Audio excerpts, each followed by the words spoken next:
you beautiful freaks, and welcome to Valentine's month of frequels. Valentine's Day month of frequels. Yeah. One more time. Because it's a whole fucking month of Valentine's Day. Man, yes. Yeah, that's right. Okay. And 5. That might be the opening.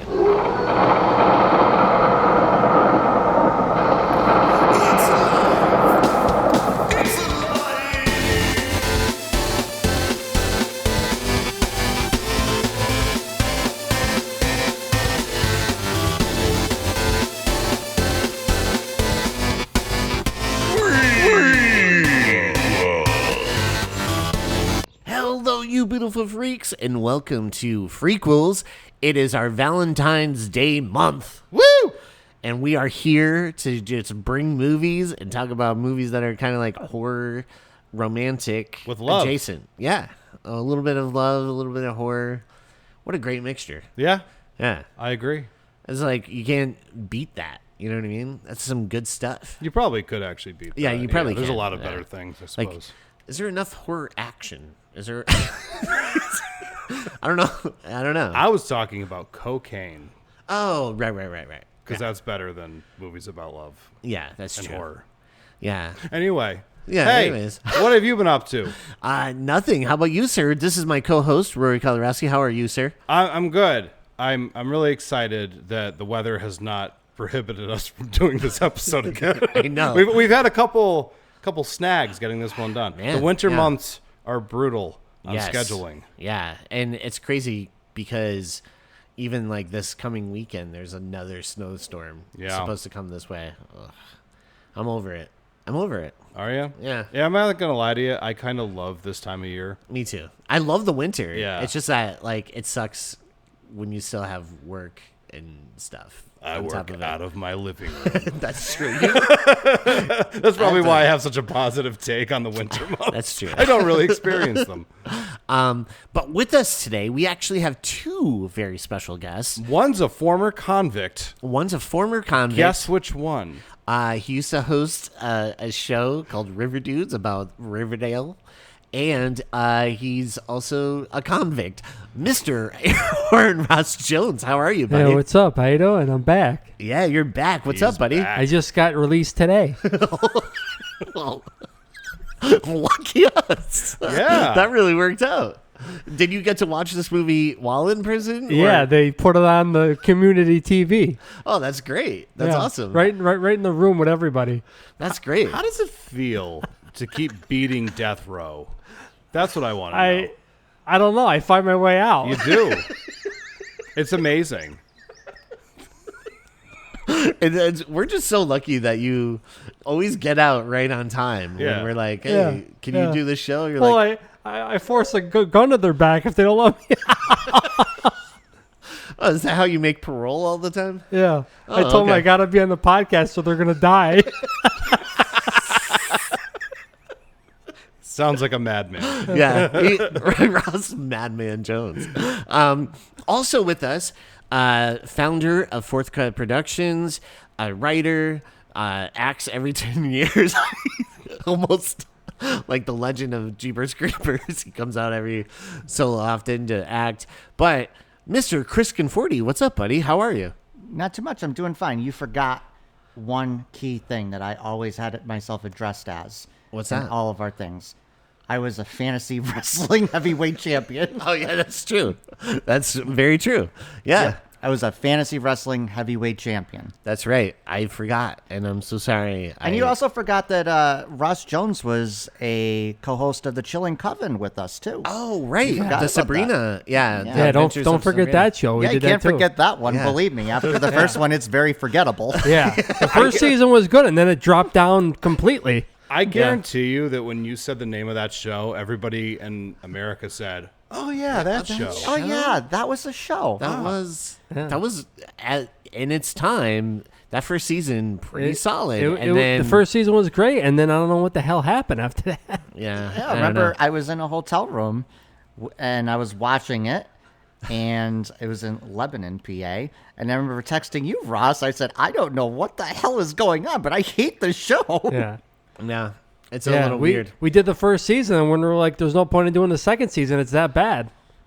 It's not even Riverdale later seasons bad. It's just really bad. It's just really bad. Yeah. Did you watch Sabrina at all? For your sake, Yes. for your benefit, Yes. in case you needed to rope me in on that show, I watched it. And I didn't hate the first season. Right. It seemed like it was for, like, teenagers. Yeah. Yeah. You know? I could see that. Yeah. And it was like, because, like, when I watch stuff like that, I'm not like, oh, this is for teenagers, fuck it. I just kind of, like, adjust my brain and just take it in and try to understand or accept what it's trying to be. It's trying to be, yeah. And I didn't hate it. I forgot about it until you just brought it up. Yeah. Well, I wasn't thinking about it either. Yeah. So. Yeah, lots happened. Every now and then, Kierna Shipka will be in a movie, and I go, oh, wait, yeah, she was Sabrina. Yeah. It just, like, totally, like, erased it. And then the second you brought up River Dudes, I was like, oh, wait a minute.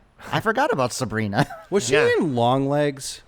Didn't she pop up in Yeah, that? she's in Long Legs for a hot second. Twisters. She's great in that. Twisters. She's in Twisters for a little bit. That's another movie Yeah. that I go, oh, yeah, that movie.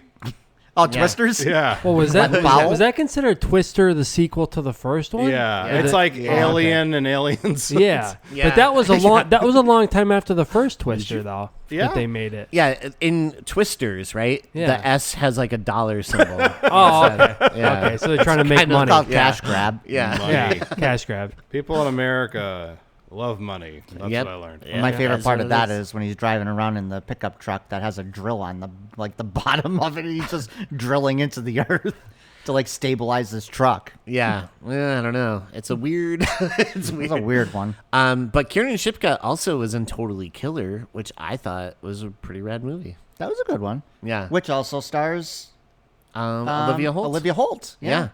Well, star of this movie. Yeah. So that was. But Hey, that was a nice little tie-in right there. yeah. I didn't plan that. No, it was. It just happens to go that way sometimes. It did. But one thing we like to do is talk about recent movies we've watched. So, Chris, what are some recent movies you've watched? Oh, I got you this time. I came prepared because Rory said last time I didn't do my research. Did I? Yeah, so I came prepared this time. Sounds like All right. snarky shit, I'd say. I watched for the first time The Breakfast Club. I've never seen it before. Okay. This far into your life. It's always been, it was like Princess Bride. It was a movie that everybody said I should watch, and I've always had it on that list, and I never watched it. Did you love it? Princess Bride I hated. This one I loved. What? I hated The Princess Bride. Cheapers, no. It got to, like, half of the movie I really loved it, and then the back half of it I hated. The Breakfast Club, I loved everything about it.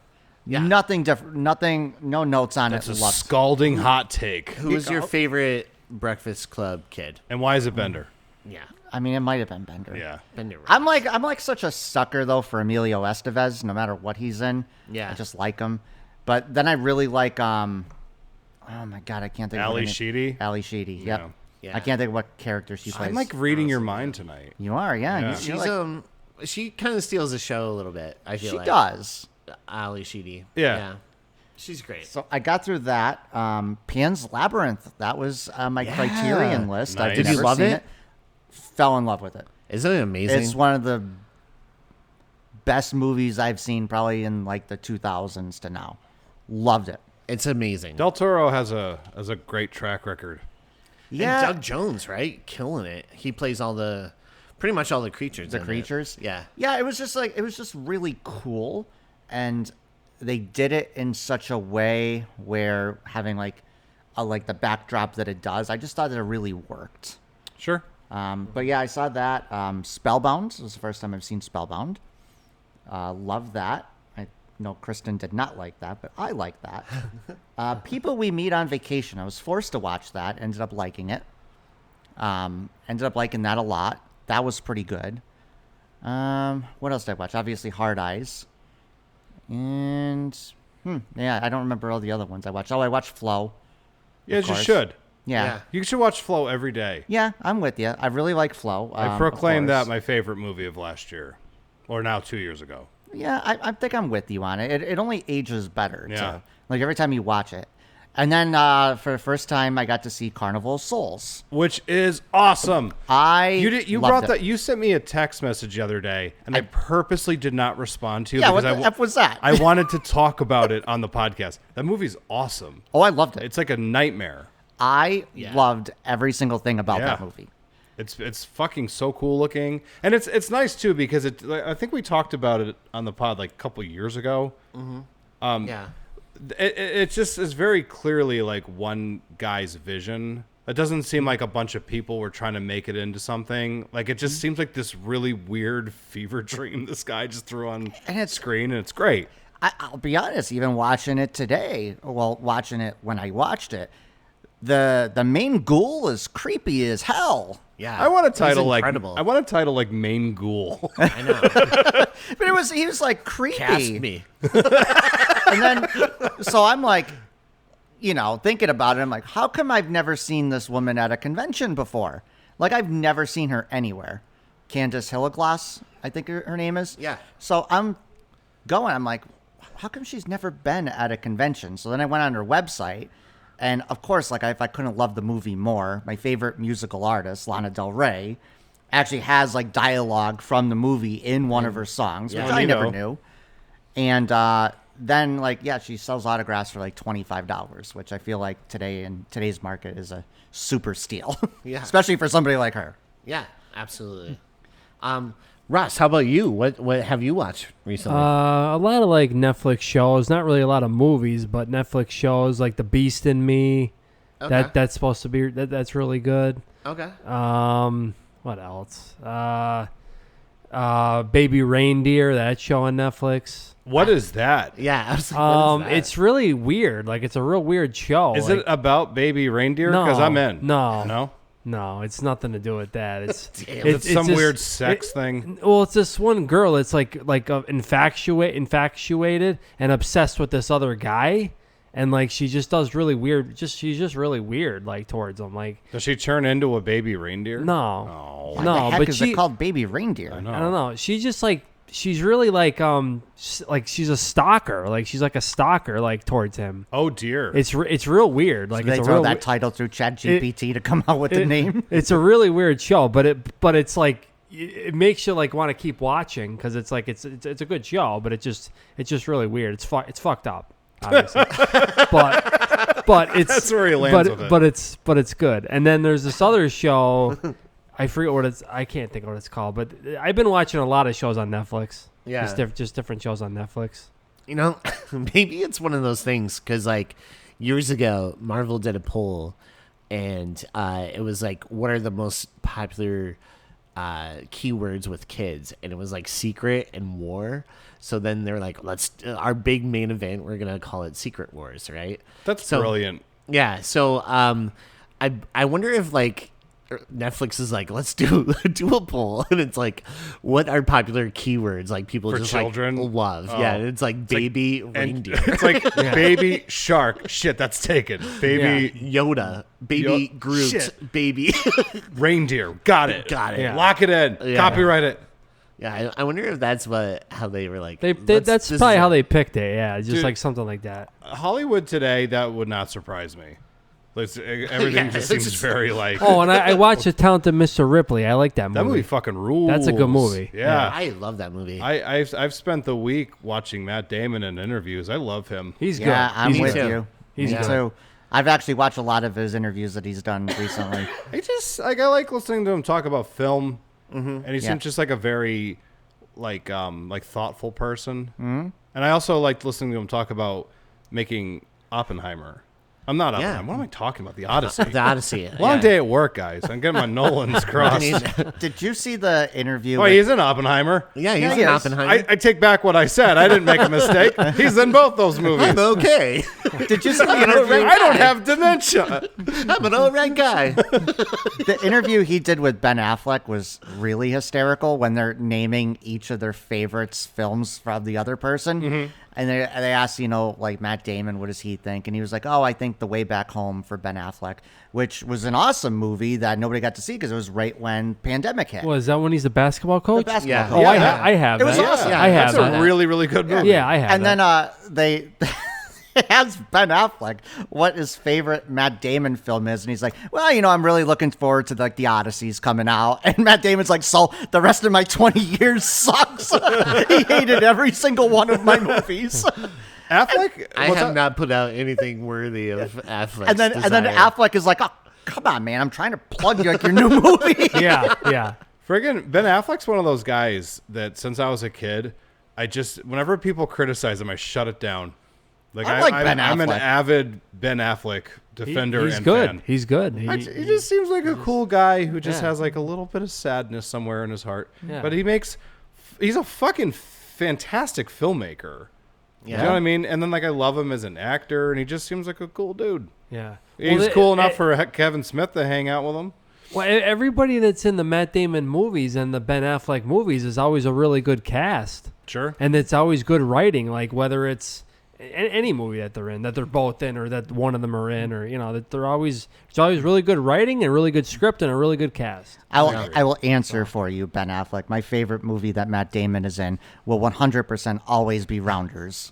Rounders is Love good. Rounders. Rounders is good. My favorite is the Bourne Identity movies.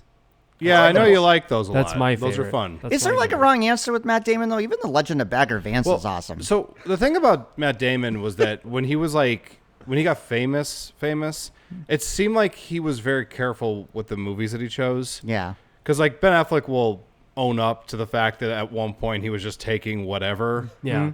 Wasn't he in a movie called Paycheck? He was. So one of my favorite Conan O'Brien jokes. This is years ago, years and years ago. He would do this segment called "When All Else Fails." Yeah. So he just goes through different celebrities, and it's like when all else fails, and then he would drop something in for a celebrity. And he got to Ben Affleck, and he's like, Ben Affleck says, "When all else fails, I'll make When All Else Part 2." That is really good. That's a great joke. That's I don't know. Anyway, How about you, Rory? What are some movies you watched recently? I've watched so much crap lately, so I'm going to try to speed through this. Yeah. All right. Okay, so on our last episode with Mr. Conforti over here, we discussed how I had not finished the Chucky show. I can now say I have finished the Chucky show. Outstanding. What'd you think? This is the thing. Whatever Chucky does, anything, movie, TV show, anything, I'm there for it because I love the character, and they did a lot of real wild stuff. I told you they did. A lot of wild shit in this third season. But really, the last two seasons have been a little crazy. Crazy, yeah. But They went overboard on this one. they did. There seems to be I maybe would appreciate the show better if there actually was a little bit of restraint showed, because there's times where, and TV shows do this a lot, where they don't have rules anymore, Yeah. and so there's no stakes, and you're just kind of like, well, I mean, I feel like Chucky went. Maybe Don Mancini will prove me wrong. I feel like Chucky did the worst thing he could possibly do in this one. Maybe Oh, well, sort of. like launch something. Yeah. A certain something. Which is fun. But no, I mean, I'll say this. I do have this other side of me that saying, yes, restraint, good.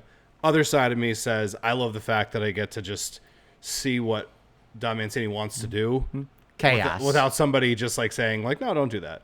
Yeah, it's absolute chaos. Yeah, it really is. It's pretty crazy. I love the fact that Brad Dourif gets to actually act as Brad Dourif in that. Yes. That's like the big surprise of that for me, because I was just like, oh, look at him. Like, he's so good. He's so such a good. good actor. And his daughter's good playing him. Yes, she is. And she's just great in general, But I watched all of that, and then I watched The Virgin Suicides. You kids ever see that? Yeah, that's a great Sofia Coppola movie. Love it. Josh yeah. Hartnett walking down the hallways of Barracuda. Hell yeah. Or Magic Man. Josh Hartnett. Yeah.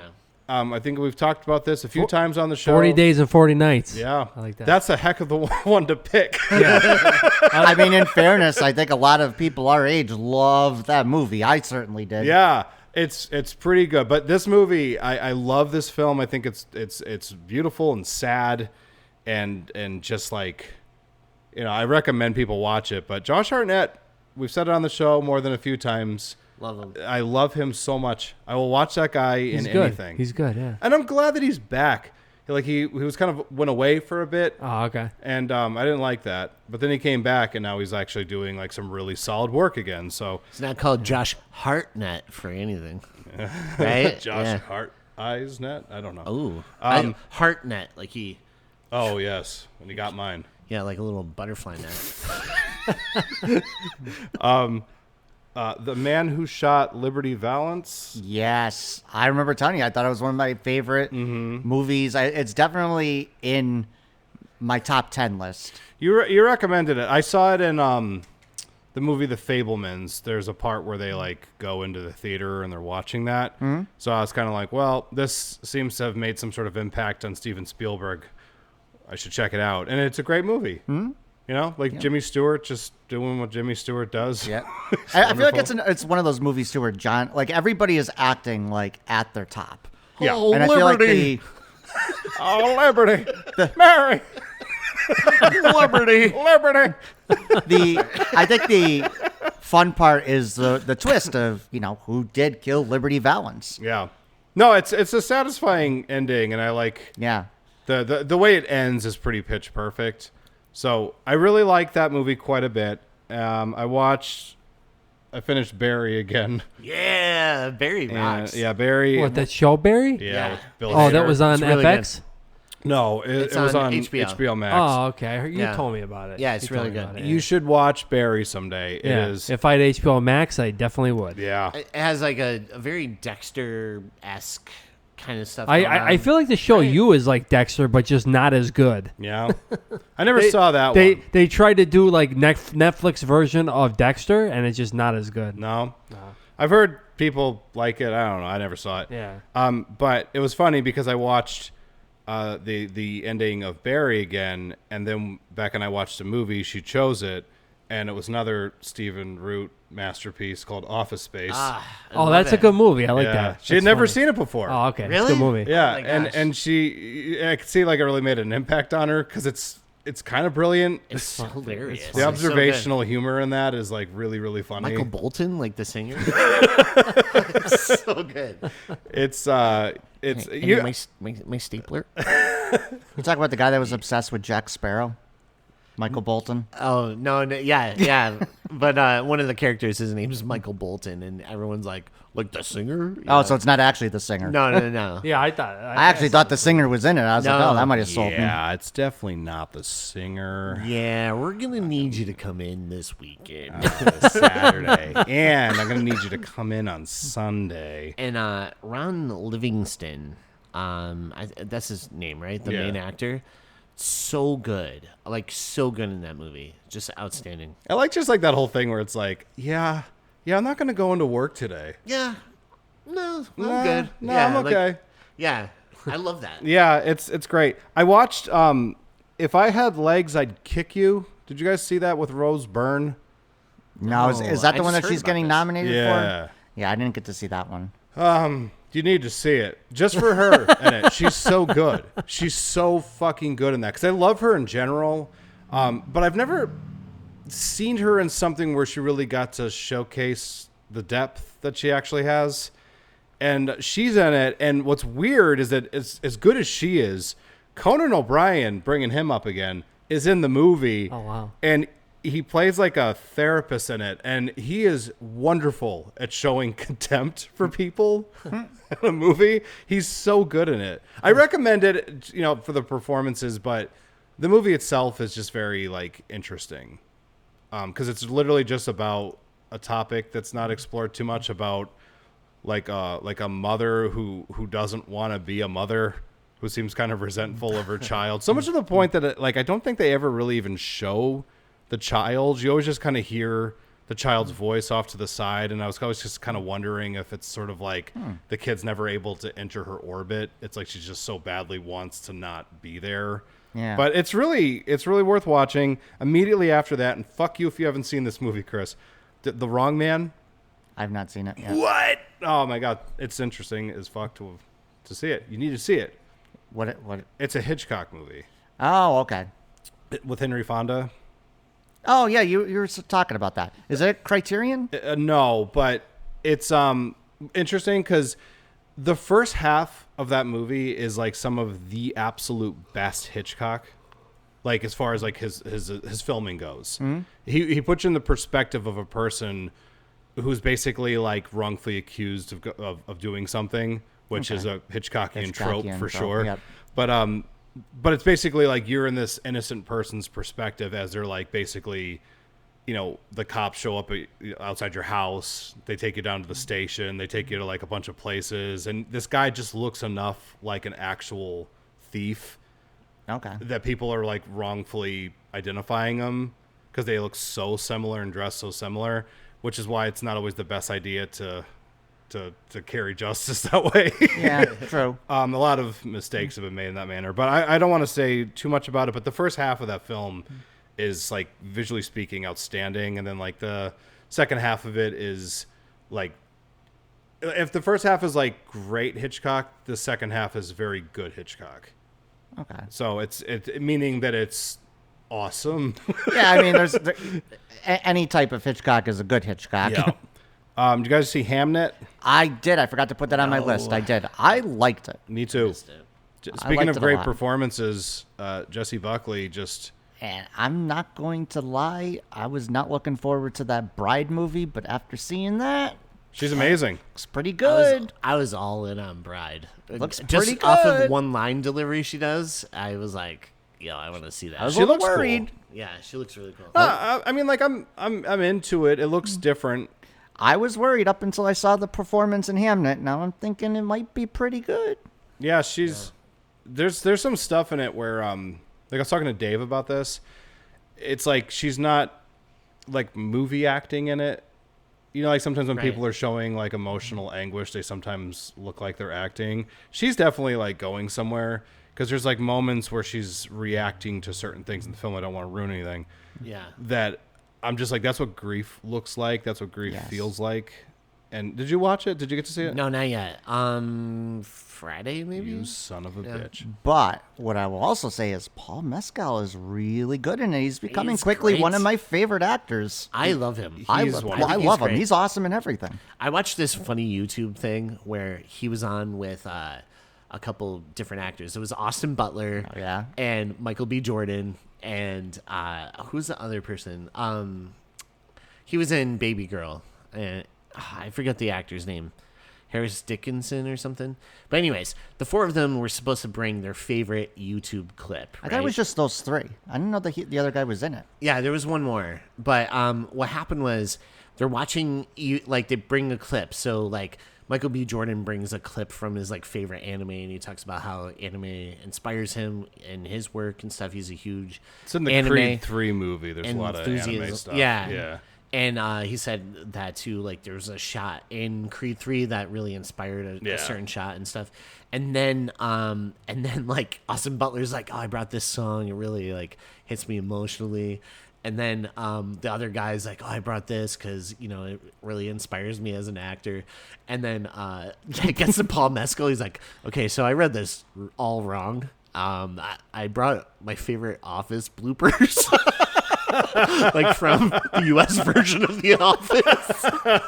And so it's just all like Michael Scott and like Dwight like making each other laugh. He's like, yeah, I just really enjoy watching That's this. amazing. Yeah, it was really, really funny. Yeah, he's a wonderful actor.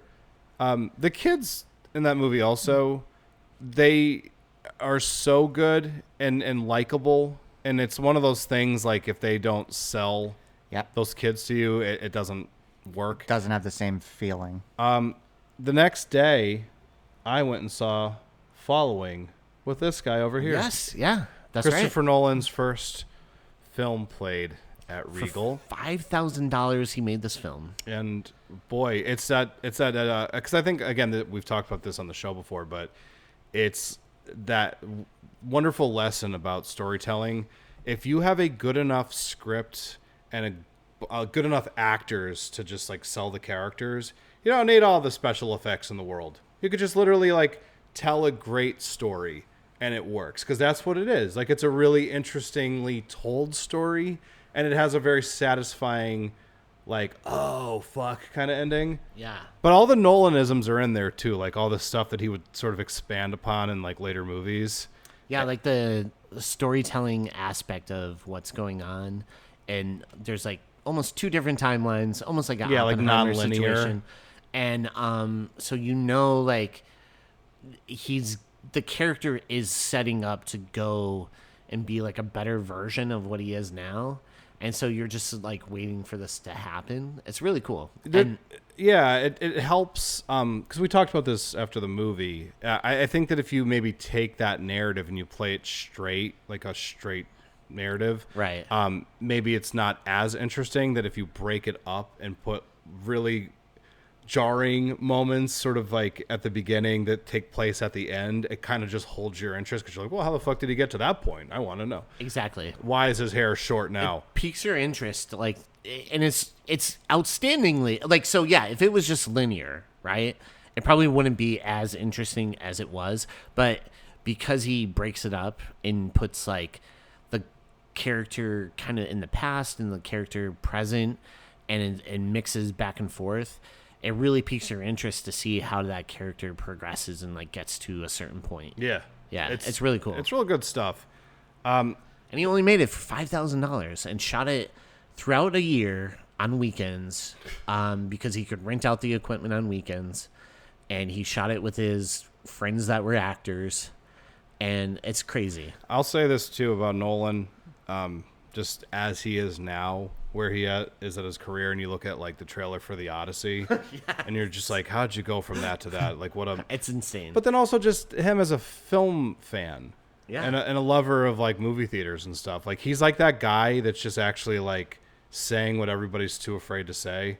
Like, he cares so much about that industry, and he's like literally doing everything that he can to keep it going. And you're just like, you gotta fucking give it up to someone like that. Yeah. He seems like he's the only one that's like that. Like Del Toro. Del Toro, okay. Scorsese. Oh, okay. Yeah, like those guys. Oh, they are. Yeah, they are. Spielberg is big on it. Ryan Coogler. He's the same. Oh God, Coogler. But I just mean like from today, like more modern day. No, you're correct in the sense that like there's you maybe don't hear about certain people as often, right? Yeah. But I think that a lot of younger filmmakers are probably more concerned about burning bridges. Yeah. These guys are like established, and studios want to work with them. Like, if you could get a movie made by Nolan, it's a great payday. Oh yeah. But let's be honest, he's probably going back to Universal at this point. He's already kind of saying like, he's pretty much has to. Which is such a shame, because Warner Brothers is such like a, when you think movies, it's like I would say like big three would be at one point Paramount, Warner Brothers, and Universal. Yeah. Like, they were probably the big three, and now it's kind of the like Trinity. And then you had like Fox, and you had like other stuff, but now you're starting to see those get bought out. Yeah, and it sucks. It sucks. Because a lot of those like old studios, man, they used to just like pump out like these movies that we're still just gushing about, you know what I mean? Right. There would be like United Artists, MGM, and you had all these TriStar, Columbia. Yeah, Miramax, right? Miramax. Down. Yeah. Yeah, I mean, like, the people that maybe put Miramax together may not be the best people in the world, but... Well, that's why the convict just said it. What's that? Yeah, it takes a convict to know one. He shared that's right. He shared a cell, but... I shared the one that nobody wanted to share. Yeah. Oh, no. But I'll say, like Miramax gave you people like... like the Kevin Smith movies, Tarantino. Those Clerks movies are, I would say right now, are two of my, well, even the third one. They're some of my favorite comedies of all time. Yeah. And I don't watch a lot of movies, and I would say that. I would say it's a Meatloaf special. 2 out of 3 ain't bad. Yeah. Yeah. They didn't have to make the third one, but it happens. It happens. This one I watched for you. Oh, okay. Because I wanted to talk to you about it. Yeah. The Naked Gun. Not the new one. Oh, the old one? I watched the original one again. Yeah, I haven't seen it since I was a kid. One of my my favorite God. comedies ever. Probably one of the best. Yeah. So good. It's It holds up really well. Yeah, though, it too. does. It is consistently funny. Dude, I love when the guy, he's like, it's a message for blah, blah, blah. He's like, stop shooting. I can't hear you. Yeah, that's such a good moment. My favorite part in that whole thing, and there's many to choose from, is when Frank Drebin's trying to get information from the fisherman. And he's like, "Oh yeah, how about $10?" And he's like, Yeah, "Yeah, I because- don't know. It's a little fishing's still a little funny." I'm like, "Yeah, how about another $10?" Well, I don't have another 10. Could you spot me 10? Sure. Here we go. The guy ends up not having any money. It's just awesome. Like, why do you want to know it? Why should I tell you? That'd be $10. All right. I recommend Naked Gun to anybody who hasn't seen it. It really does. It really holds up. I saw it. Yeah, it's good. Really funny movie. You really can't go wrong with anything, Leslie Nielsen. I was gonna say Leslie Nielsen. Yeah. One of the jokes is really minor, but it makes me laugh every single time. Is when Nordberg breaks into the boat and he gets shot, and he like steps on this and and then he leans against the wall and it's wet paint. He's like, "Oh man!" Yeah, Right? it's just like, oh no. Yeah, that's so funny. Just like little stuff like that. Even Brilliant. like things It's so about good. that movie now, I feel like are so much in pop culture because they're memes now, especially when all these explosions are happening behind Frank Drebin. He's like, "It's okay, guys. Everything's fine. Nothing to see here." Yeah. Yeah, man, it's really funny. Watch Naked Gun if anyone's feeling depressed. I have two more I'll mention. I watched Selma for the first time. Isn't Carl Mills in there Yeah, somewhere? Carl's an extra in that movie. Yeah. He's on the bridge. Is he? Yeah. Is he? Yeah. Wow. Yeah, isn't He's that on crazy? the bridge? I was looking for him. I know, It distracted me. Right, of course. Carl Mills on our Thanksgiving episode that we did. Yeah, You can yeah. find it now wherever you listen to your podcast. He did a lot of extra work. Him and Matt Ming like just show up and like a lot of crazy stuff. Yeah. Selma's a very good movie. Like that's a really wonderful performance, just like capturing the spirit of. I was like weird. I was watching it. I'm like, I wonder what it would have been like in real life to be know, in a right? room listening to that guy talk, because my you're just gosh. like, man, Yeah. he gets it. Yeah. People don't follow it, but like what he's saying, you're like, that's like the truth of like how it is for us all to function as human beings. Yeah. Do you know what I mean? And he was It's about ahead love. of the curve. Yeah, it's I amazing. I love the whole like not like resorting to violence per se, not becoming the thing that you hate. It's about love. Right. But anyway, watch that. Last thing, in honor of Mr. David Lynch's birthday, I went for round 3 of Twin Peaks. Yep, round 2. God. Ironically, you and I were texting each other randomly because I remember sending you something. I was like, "Hey, the Deputy Charlie from Halloween 5 is in Twin Peaks." Yeah. And you're like, "Hey, I'm watching that now." I'm like, "Yeah, me too." Yeah, it's really that pilot. I was like really paying attention to it this time. Just really being able to take it in more because I'm not like blowing through the episodes. And that's probably like one of the best things Lynch directed. It's so well put together, and like the storytelling is just like, here's something, and it leads to another thing. It leads to another thing. There's constant intrigue just being spread out and suspicion on all the characters, and you're just like, well, who killed Laura Palmer and why? And why? One other thing. Yeah. Jersey Shore Family Vacation. Oh, you watch that?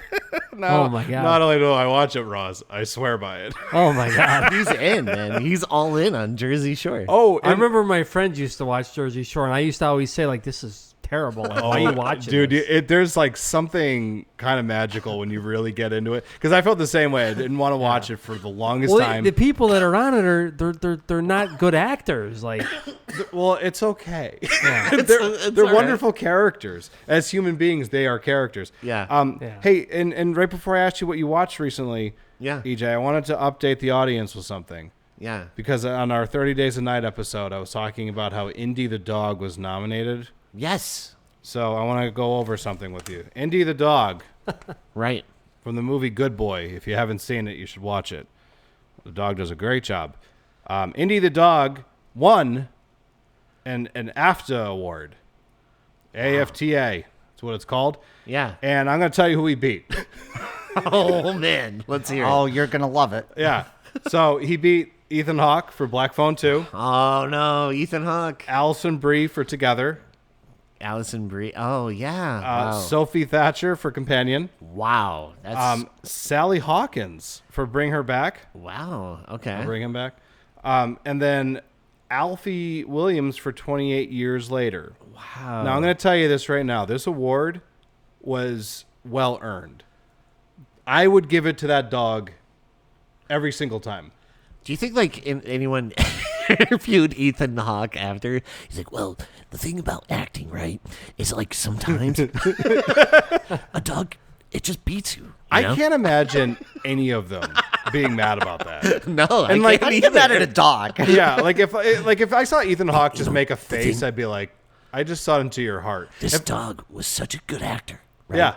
Can you imagine there's like 90s and That's like my Ethan Hawke. Brad That's Pitt's good. up against like Air Bud and he ends up losing the Air Bud. I know though, Brad Pitt would be cool about it. Like, I don't know how you can get upset about a dog breaking down boundaries. I get it.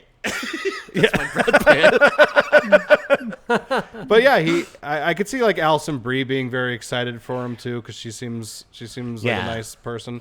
But yeah, I wanted to update the audience. He not only did he get nominated, but Indy the dog won. Hell yes. So we want to have a moment where we just give him a little good job. Good job, Indy. You did a great job. Good I boy. watched Good your boy. movie, and I was very convinced by every scene you were in. What'd you watch? So I went to the theaters and I saw 28 Years Later, The Bone Temple. I forgot to write that in there. Yeah, I know. 'Cause I watched it with you. And we loved it. Yeah. There's a scene We in there. geeked out. Dude, there's one scene in particular that is going to be like scene of the year. Like, no doubt. I'm not even joking. The movie is worth watching just for this one scene alone. It is literally the best thing I'm going to see this year. Just that moment. Yes. And the movie is awesome. Yeah. It's amazing. And, like, it's crazy the star power, I would say, the movie has, too. Yeah. And also Yeah. just the fact that, because, again, on the show we've talked when we saw the last one. Right. I remember saying to you I wasn't wild about the way that it ended. Like, I liked the movie up until a point, and then I felt like, it's not that I didn't like it, but I felt like it kind of dropped off a little bit. And then some stuff happens at the end, and I'm like, well, that's just downright goofy. Right. And I don't know if this really works. But then you see where it all goes, and you're like, oh, okay. Like, that's really interesting. The stuff in this movie, there is, like, legitimately, like, a villain in this film that's just fascinating and played, like, expertly. Yeah. You know? It's a very, like, dark, and, like, if you like your torture porn, like, This is it. Yeah. It's a nightmare. Some of it's, like, really, really rough. But They like great. flay a person. They like literally skin someone. It's Yeah. kind of wild.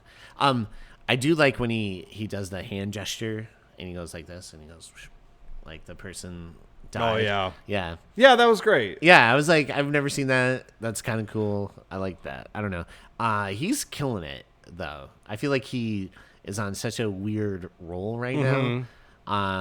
He's definitely bringing it because in Sinners he was like phenomenal too. I loved him in Sinners. Yeah. I mean, he's just like a great, like, bad guy. Do you like him more in Sinners or more in this? I think they're. I think they're kind of yeah. they're so different, but Yeah. like so on the same level. I'll I don't put know. it to you this way: I think he's almost unrecognizable between the two roles. Like, Oh, if you yeah, saw wouldn't him, know that at yeah. all. If you watch those movies back to back, you probably wouldn't think it was the same guy. Which actor? Jack O'Connell, Oh, okay. I think he had the scene of last year for me. really? Yeah. Oh, yeah, And I- Sinners.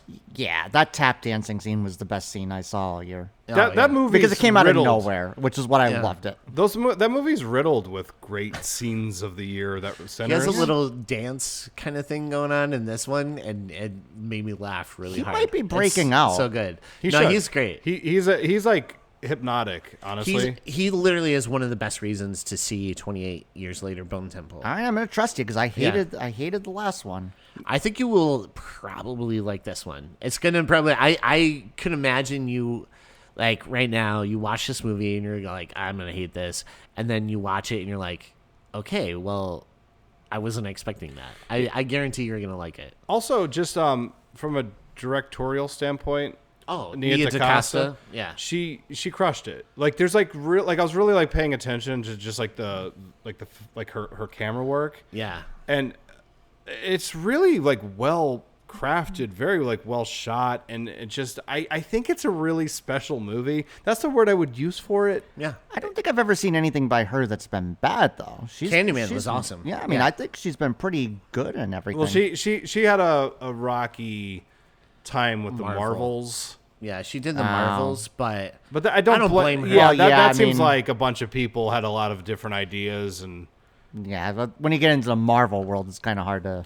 yeah. I'd like to see her do something that's not like an established property at some point. Yeah. I would like to, because she's really good. Like she's like a genuinely good filmmaker. Yeah, back to your point though with Candyman, I thought the Candyman remake was pretty good. That's well, why I guess I think- is it a remake? I guess it's kind of like a legacy sequel. Yeah, in a it's way. like a requel. sequel. It's a requel. Yes, Yeah, something. But that's why I think you're gonna watch this movie, and I think you're going to come out of it liking it a lot. I And believe think she's a Ray big Fiennes David is, like- Lynch fan too, Nia DaCosta. Is she? Well, that explains it. Ray Fiennes, I think it's like what do you one of his call best it? What do you roles, call too. a requel? Is that a Really? redo sequel? So like they make these movies now that are they're essentially like a soft reboot. It's like they're essentially continuing the story, but it's like them starting over. It's like a way to con you. Oh, Yeah. Okay. Like here's all your legacy characters. Yeah. And we're gonna go off and do something like not with them. Like sort of like The Force Awakens. Yeah. Oh, okay. Yeah, where they're not like the big parts of the story. Yeah, they're like passing the torch in a sense, but They're kind of like, they bring back the legacy characters, and they're like Yoda in Yeah. Empire Strikes Back, where he just holds a blanket over and disappears. Like that's what happens with like all the actors. Like all that of come them. back. No, I'm just kidding. The big thing with Candyman, of course, is like the last 3 seconds. Yeah. R.I.P. But then I also watched Mercy. It was like the mystery cool. Monday movie. How was that? It was awesome. I actually really liked it. I think conceptually it's really cool. Neat. I definitely recommend checking it out. The 3D is really good. I saw like they did it in IMAX and stuff, so it was really cool. I'm not gonna ask you how Rebecca Ferguson was. Oh, she's the best. Yeah, I was like gonna she's say. awesome. I'm not gonna even ask you. I know And she's great. For like the movie, it starts off like kind of like a commercial for the Mercy program, and he wakes up in the chair, and he's like in the chair for the most of the movie. So you would think, oh, this sounds really boring, but I'm telling you, it was like really exciting. I'm in. I'll watch it. And then I also saw Night Patrol, like that new Justin Long movie. Was that good? No. Oh, Yeah, I can like another idea that is there, and you're like, oh, this seems like a really cool thing, but the directing is like not really, and it kind of falls apart a lot. It's really weird. I don't know if like they just ran out of money or time or something, but it just gets really like choppy, and I'm like, I don't know what's going on right now. you're so forgiving of things. I want to see this movie now. Really? Like if you're just like, no, it wasn't good. I'm like, I really want to see it because like I'm sure I'd be like, oh my god, this is like really bad. Yeah, I was like, oh, cool, vampires that are part of like a police force. This sounds like insane, and but yeah, it just like falls apart. It's really weird. I don't know. I just didn't like it. Like I said, I don't know if they ran out of money or something, but it just feels like they maybe like made a lot of cuts or something happened. But the one kid, RJ Kryler from Meet Earl and the Dying Girl. Oh, Earl, yeah, he's yeah. in it. Oh, good. Yeah, and he's great. He's like probably one of the best parts of the movie. But I feel like he's underused, and Justin Long is okay, and then CM Punk, the wrestler, is in it. That's a hard pass. And and then Dermot Mulroney. So I was like, oh, okay, I'll go see this movie. And then I It's was a like, mixed bag right why there. are these? I don't understand how they got these actors to be in this movie. I'm gonna tell you exactly how. It was a big bag of money. Yeah, that's probably where the money went, I know. and not to like the well, we don't have actual money film. to make a good movie. Yeah, We spent too much money on the talent. and then along with like the following, Regal has been putting out different classic movies, and the other day they did Pee Wee Herman's Big Adventure. God damn Yeah, right. you were saying you were really into Pee Wee Herman lately. As you should be. always. Yeah, but I just mean yeah. lately. Yeah, You're a pretty consistent with your Pee Wee Herman love. Yeah. I went and it was incredible, and I just love that movie so much. I was literally just like listening back to our 30 Days of Night episode. Yeah. And there's this long section where we're just kind of geeking out about Pee-wee's Big Adventure because it really is just like a perfect comedy. It's so good. It's actually like a really wonderful, I would use the word wonderful movie. Yeah. It just makes you feel good. Things you wouldn't understand, things you couldn't understand, things you shouldn't understand. But no, I love that movie so much. And so it was just so cool to see it. And I was actually surprised because I went to like a 12 o'clock showing, like early in the day. And there was maybe like 10 or 12 people in there for like a day showing like that. I'm like, wow, that's actually pretty cool that there was so many people. I'm going to say that's probably a bigger turnout than a movie that's going to like open this weekend. Yeah. Because probably. That's a big showing for that time. It seems like a lot of older films, when they get re-released, people are like, I'm going to the movies. And they're like, here's some new stuff. And they're like, well, I don't know. You know, Mercy, I know it was a mystery movie and stuff, but that actually had a crazy turnout. Like that The was mystery, really popular honestly, the mystery movies always do have like a crazy turnout. Yeah, And it's then- kind of cool. And then once people find out what movie it is, that's when you start seeing people start leaving. And so, yeah, I was nervous. It was, going to be like a movie I wouldn't like. And it turned out to be Mercy, and I was on board. Because I knew I was going to go see it regardless, that movie. And so I was happy, and I liked it a lot. I thought it was great. Robin liked it a lot, so Cool. it was cool. Yeah. So that's all I saw. And then, of course, I watched a movie for our podcast. The reason why everyone's listening in the first place. If you're still hanging in there. Still hanging in there. Sorry for the big intro, but we always have a big intro. Yeah. Yeah. You know, I've talked to people before. Like when we first started recording the show, I would cut a lot of the beginning out because I was like, well, people probably just want to hear us talk about the movie. Yeah. And then I forget what episode it was, but the beginning ran long, and I kept getting feedback from people that they loved hearing that. Yeah. So I'm a little less likely to cut stuff out like this because I was just having fun. Just talking. People are going to listen regardless, so they'll listen to the whole No, they intro to won't. get to get to us talking about the movie that we're doing. So they'll listen. I think there's chapters on these episodes now, so Oh, that's good. yeah, if you don't want to hear us babbling about Jersey Shore family vacation, Yeah. I'm not gonna say that I won't bring it up during the show because I certainly will. You might. But today we're talking about the movie Heart Eyes. This is a great movie. It came out in 2025. One of the writers of this movie is Chris Landon. And I'm a big fan of his. Because he did like Happy Death Day, right? He did. Oh yeah, I want to see that. You showed me the trailer Freaky. for that. I want to see that. Yeah, he did Freaky, Freaky's a lot Scout's of fun. Guide to the Surviving the Zombie Apocalypse. You just like randomly I bought love me that. that movie once. Dude, I love that movie so much. You showed up at my apartment and gave me that movie. Because I was like, please watch Yeah, this. it wasn't even like it was like something that you owned. Like it was clearly just bought.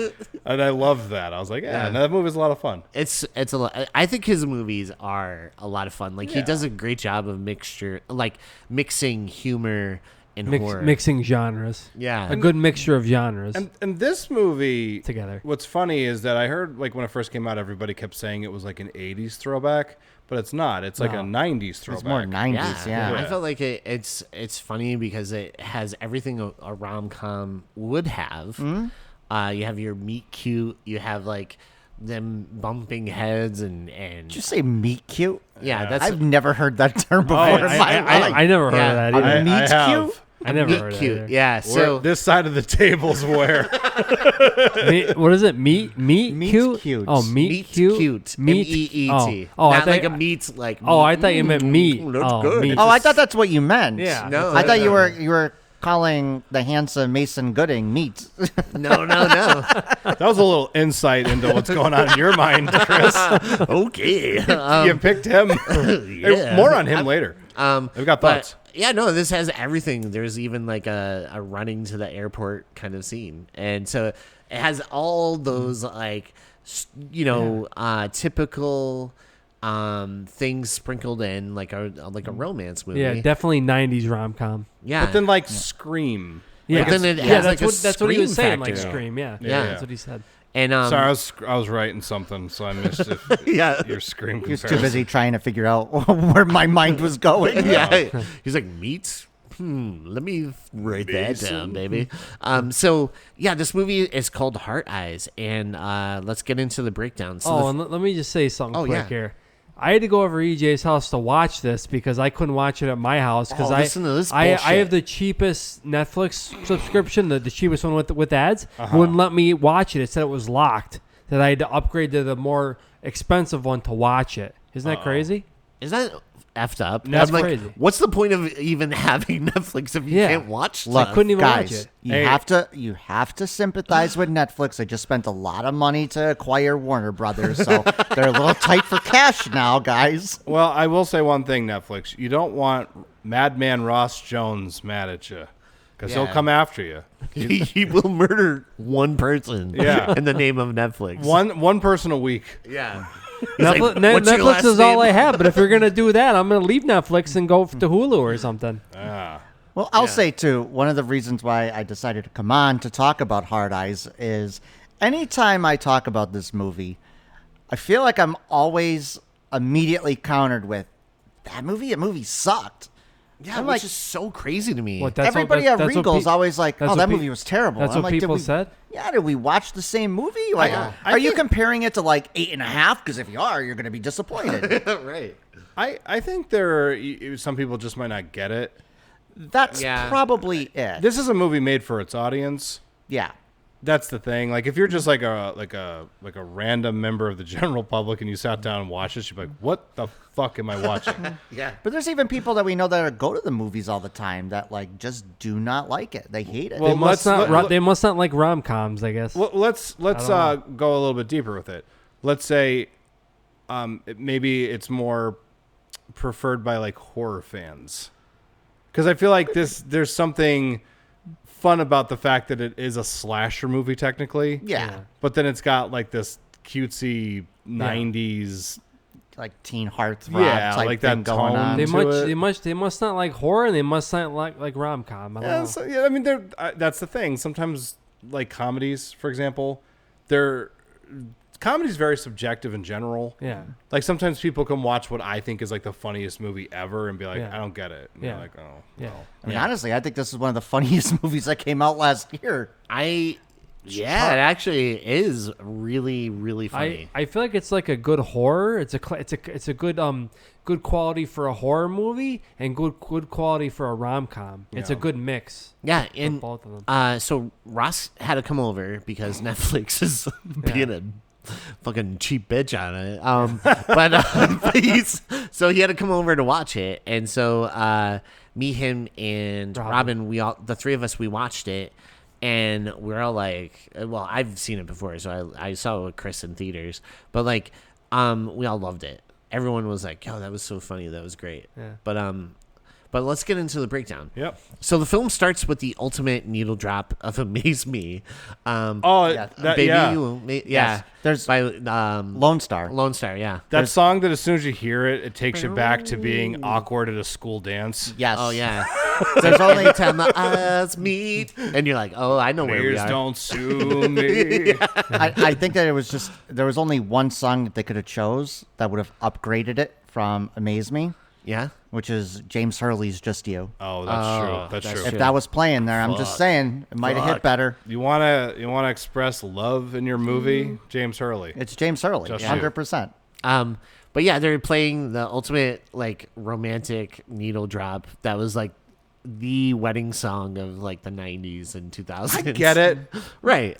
But it's a great good love song. song. It's a great love song. It's like a very cliche song to use, but if you use it, I understand. I totally get it. Even Boys to Men covered the "Amaze Me." Yeah? They Yeah. covered it. Jeez. Yeah, so and then we see a couple that is getting engaged, and it's a perfectly crafted engagement, but the photographer misses the shot. And I love at first he tries to do it through food, and then she's like, I told you I didn't want to like eat it, like the ring. And then he's like, "Oh, I'm sorry," and then he like grabs it out of her hand and like wipes it off. He's like, "Will you marry me?" And then he gets a call from the photographer, and he goes, "Hey, I actually missed it. Can you do it again?" He's like a branch got in the way. He's like, "You fucking asshole, blah blah blah." And I'm like, "I'm gonna give you a bad review on Yelp." And I love that the photographer's like, "Fuck, whatever, man. I don't fucking Yelp." I thought it was like a really funny take on like an engagement photo shoot. Yeah. Where if you're like planning this beautiful moment, you hired this photographer and he just keeps missing the shot. So you have to keep like doing it over again until this like hack can finally get like this photo. Yeah. I have two things about this scene. One, what is with the background? Oh yeah. It looks like it's a green screen or something. At first it looks like green screen, and then you see like as it gets to the actors, then you could see it's supposed to be like some winery or something. It's grape trees. It's supposed to be a vineyard. Yeah, Yeah. It looks cheap at the beginning. I was alarmed. Yeah. I was a little nervous at first because I'm like, this looks bad. And thankfully, it corrects itself pretty quickly. But I was like, the opening shot, and I think maybe that's the point. Like, I think if you're, because after you watch the scene, you get it, because the choice to make everything in this scene look as phony as this couple is kind of brilliant. Yeah. And I'll say this, the second thing. They really had me rooting for this killer once he killed these people, because I was like, man, these people they suck. People like that are just stage important moments of your life. There's no spontaneity to it or romance. It's just I'm putting this up on Facebook. Yeah. That's the point of this. It's the greatest hits of their lives, but Right. it's Yeah, not it's it's manufactured. Yeah. BS. That was my journey with that scene, though, because at first I'm just like, man, this looks really bad. And then it dawned on me what was happening, and I'm like, oh, that was really smart. Yeah. No, it was really good, because I think, and they do that so much in this movie. They do something that's this is a very bad trope that you would see, and we're making fun of it and putting our spin into it, and I love it. But yeah, so then we see the photographer. He gets his eye pierced by hard eyes. Don't you wish it looks so good too? Don't you wish the killer had one-liners? Because I would have been like, you've got a great eye for this. That would have been Freddy. Yeah. I miss killers with bad one-liners. Yeah. I do. Me too. And then we see the boyfriend. He ends up getting an arrow, while the girl's has her eyes closed and stuff, and he gets an arrow in it. And he got off easy, though. Yeah, no, he actually Compared to did get some off. of them, yeah. No, Yeah. I mean, she seemed like a nightmare. Yeah. She seemed You mean Yeah, I mean, yeah, he dodged a bullet. yeah, if he got to see into Well, he the didn't future. dodge He didn't dodge the arrow though, but he dodged the bullet. Yeah, if he had a glimpse into the future, he would have just probably dived in front of the arrow. She seems like she'd be real rough to deal with. And then we see the girl. She goes and she makes him run for it, and then he And those shoots stupid her. boots. Oh, and the stupid boots through the winery. I thought the one shot that they did was the pretty vineyard. cool. Oh, where, yeah. where they show her running straight towards the camera with two of the the grape bushes, the lines coming down, and she's running towards you. It's great. I thought that one was pretty cool. Yeah. And then she gets an arrow through the foot, and that looks even cool. The way it's not through the ankle, or it's actually literally through the foot, and she's trying to run on top of it. Yep. And that was really Yeah. cool looking. You know what I would have said if I was a police investigator, because obviously this is his new string of killings. Man, he's really accurate with that arrow. He's got to have some type of professional training to him. Did they think of I don't know, checking archery, maybe people that were in the Olympics, because he could hit you from a distance too. Yeah, he's pretty good. Sir, I think I know who did it. We've been keeping tabs on this guy, Cupid. Every time around this time of year, he's firing arrows into people. He's a fucking dick. It's just a picture of him, a little sketch on the wall. It's just the wings. Cherub, in a baby diaper. Fucking cherubs. What the fucking cherubs? So then we see where she makes it inside of the winery, right? And she runs up to the security guard, and you're like, oh, okay, like this guy's probably gonna die, or like so. But he pulls out a gun, and boom, of course, Hard Eyes kills him like right away. With what? Isn't it one of his knives? It's one of his knives. Yeah. And then she decides to climb into this machine. It's like a winery. It's a wine crushing or like a grape crusher It's a kind of thing. grape crusher, yeah. And so You don't need that thing. You got to get Lucy. yeah, you just have people step on it. Ever see that episode? I love Lucy. Yeah, I saw man. that. I saw that. That's a great episode. Yeah, with them jumping on the grape. So Hard Eyes, he's like walking around, and then eventually he knows she's inside that machine, so he turns it on, and we see her get crushed to death. Which by the way, Chris Conforti, 2 weeks in a row, we've covered a movie where somebody was crushed. It's actually funny because I've given a name to it. What's that? Because it's actually in my notes. I'm calling it the Giles Corey special. More weight. I just We think the same. It's in my notes. It's funny, man. I just don't know why these people don't get R2 to shut down the trash compactor. Yeah. I made that Just joke call it last week. out. We're just looking for movies where people get crushed by it. Some like- kind of compactor now. So we could reuse our old notes. We're just Where's getting lazy. R2D2 on this? And then we get the title, and I love that they use Outcast Valentine's Day. Yeah. We both were like, That's a good song. That's a It's good so good. album. Hey, Yeah. they before everything kicks in, they show the mask. Yes. Thoughts, Ross Jones. I like the mask. I think it's really cool. I actually like the mask too. I know it has like a little bit of silliness, right? But I don't know. I kind of dig it. What about you guys? I mean, I'll say that they tried something. I have that it looks like an old leather football helmet mixed with a dull Teletubby mask with like heart sunglasses. Okay, fair. I see that. Yeah. But I mean, I liked it. I'll put it like this: if they made it into a mask, I would buy it.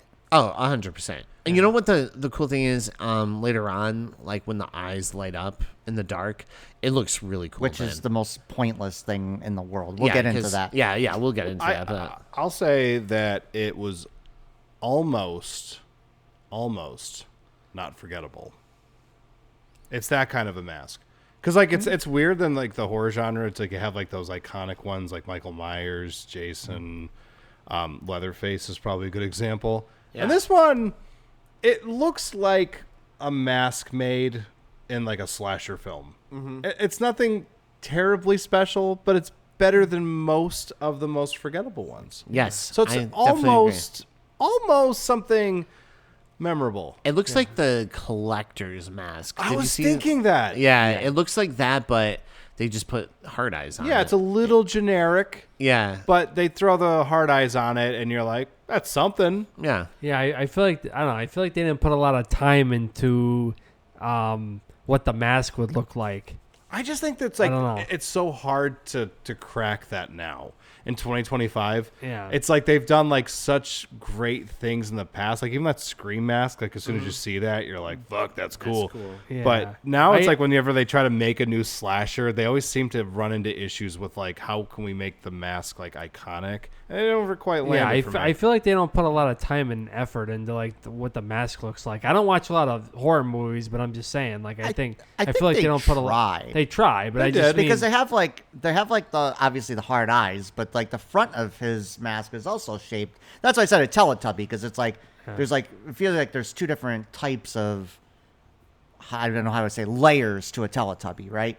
That's what I kind of feel like with that, because then you have like your main layer, which is like the heart, but then there's like the type of the bone collector mask on top of it. Yeah. You're sounding like a Jimmy over there. A Jimmy? Yeah, you gotta see the 28 Years Later movie.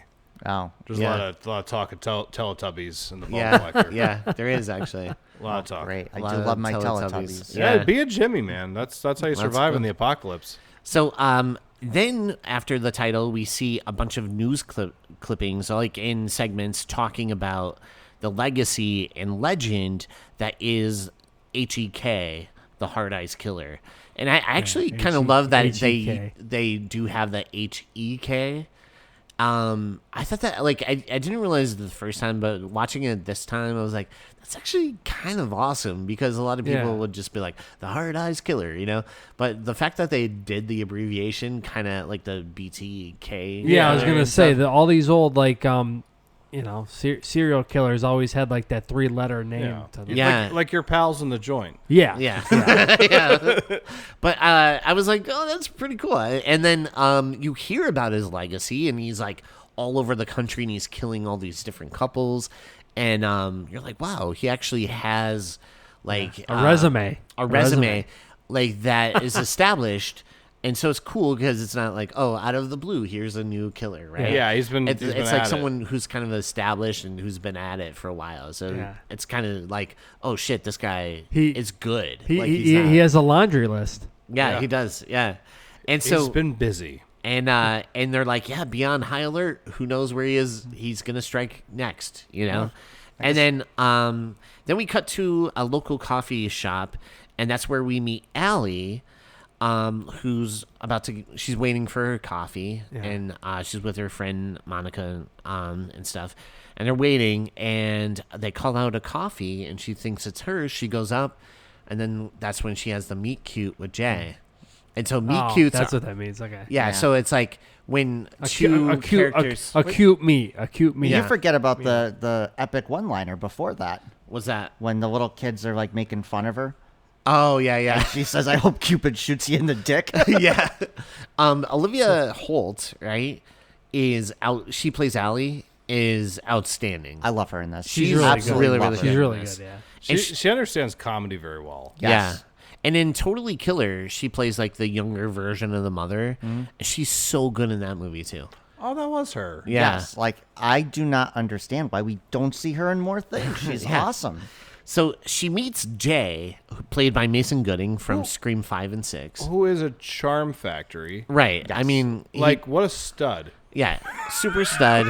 He smiles and you just go, I love this guy. What a good meet cute. I just want to... What a good meet cute.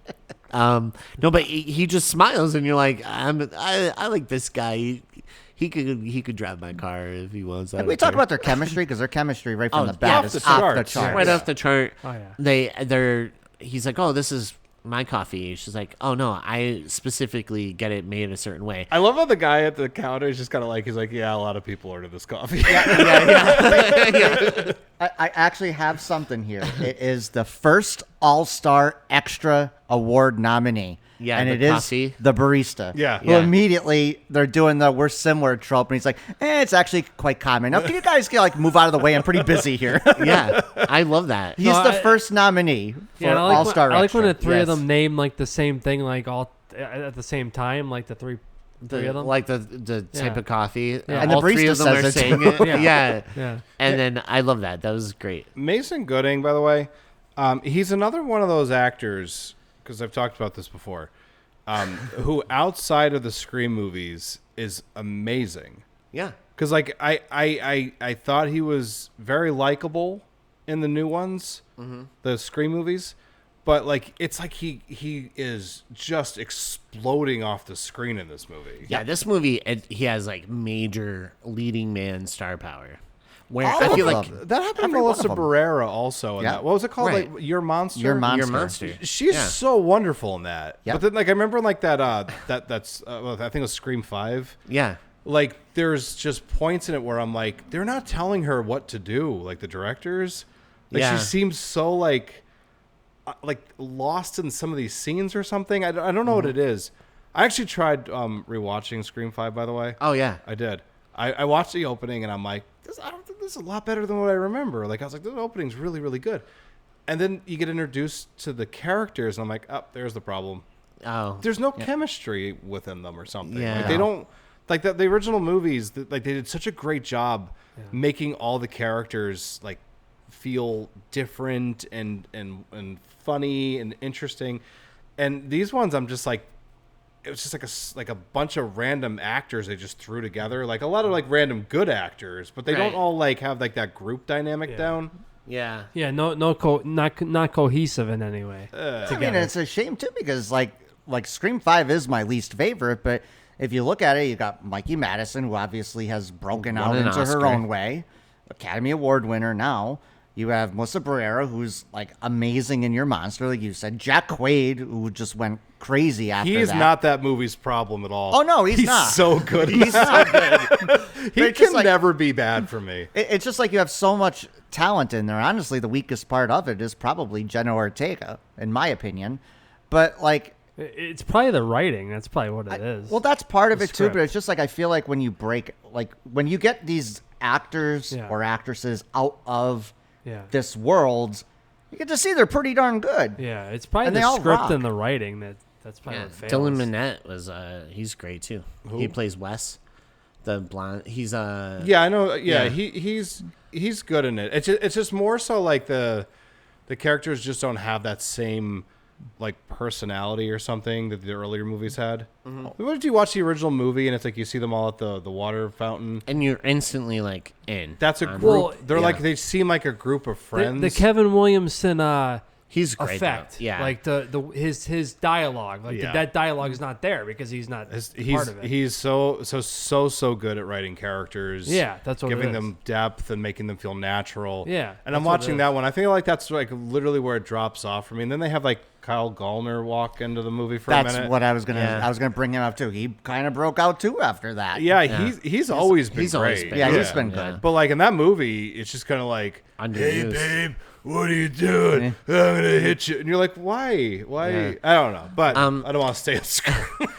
What's funny is Chris Landon at one point was attached to do Scream 7, but he left after the firing and stuff of Melissa Barrera. The internet started attacking him. Yeah, that's why he was like, I don't need that, so I'm out. Just a But I feel word like he of- would have been a really good fit. Sure. Yeah. And word of advice to people: don't attack directors and actors. Right. If you're upset, do Yeah. something else. Yeah. Don't yell at them. Just don't watch it if you don't want to. Yeah. If you don't like it. Yeah. Just be kind in this world, guys.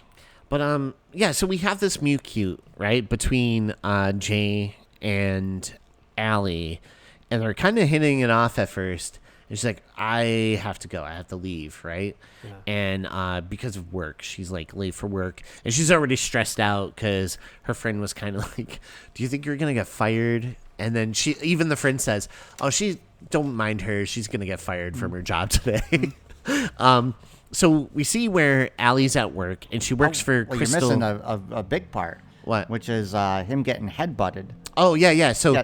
they bump heads, and that's a she big kind of part. like makes his nose, gives him a nosebleed. Yeah. So the first one is definitely a total accident. The second one is totally on him. Because she's been bent over now trying to pick this up for at least 5 seconds, and he's just like, "Oh, let me." yeah. And like the first time I was watching it, I didn't pick it up in the theaters, but on my rewatch, I'm like, "Oh, dude, you totally deserve that. Yeah, you might have deserved the second one. Might have deserved it." I like that whole thing though. They play that really well. Like it's all Yeah. staged very well. It's absolutely, and It's very like you're like immediately endeared by both of them. both of them. Yeah, you're like, oh, these two have chemistry that is just off the charts. Yeah. And the thing I really love about this scene is it starts setting up something that you think is going to be of use at some point, which is the metal straw.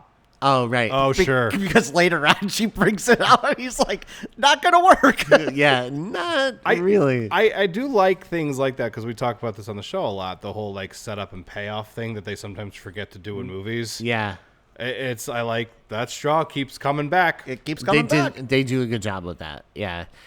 So Allie works for Crystal Care Jewelry, and she works. The owner of the company is named Crystal, and they watch the ad that Allie came up with, Which and is it's about rad. doomed lovers. Yeah, it's so And great. it's so good because like in any rom-com, this would be like the issue. Like she came up with an ad that is like depressing and sad, and everyone just reacts to it online in a way that's like, what the fuck is this like, why are they showing us like all these deaths. Like, this is depressing. It doesn't make me want to buy the jewelry. Yeah, when right? Crystal reads all the tweets. So like they have like a Romeo and Juliet thing, and I love how they shot it. And actually, the ad looks awesome. Like if I was, ad is really it's kind of rad. artful. It's awesome. yeah, it's very artistic. It looks awesome. It's like black and white, but it has like the red for the blood. The blood. Yeah, little. And so they're showing like Bonnie and Clyde and Romeo and Juliet, and so all these like doomed lovers. And then she's like, "Why would you?" Like the owner of the company is like, "Why would you do this? Like, what was the point of that?" And she's like, "They're all like the most romantic couples in the world. Like the most famous romantic couples. It makes sense." But yeah, the public backlash on this is like through the roof. Oh wait, one quick thing. Yeah. One thing I did notice during the boardroom scene. Yes.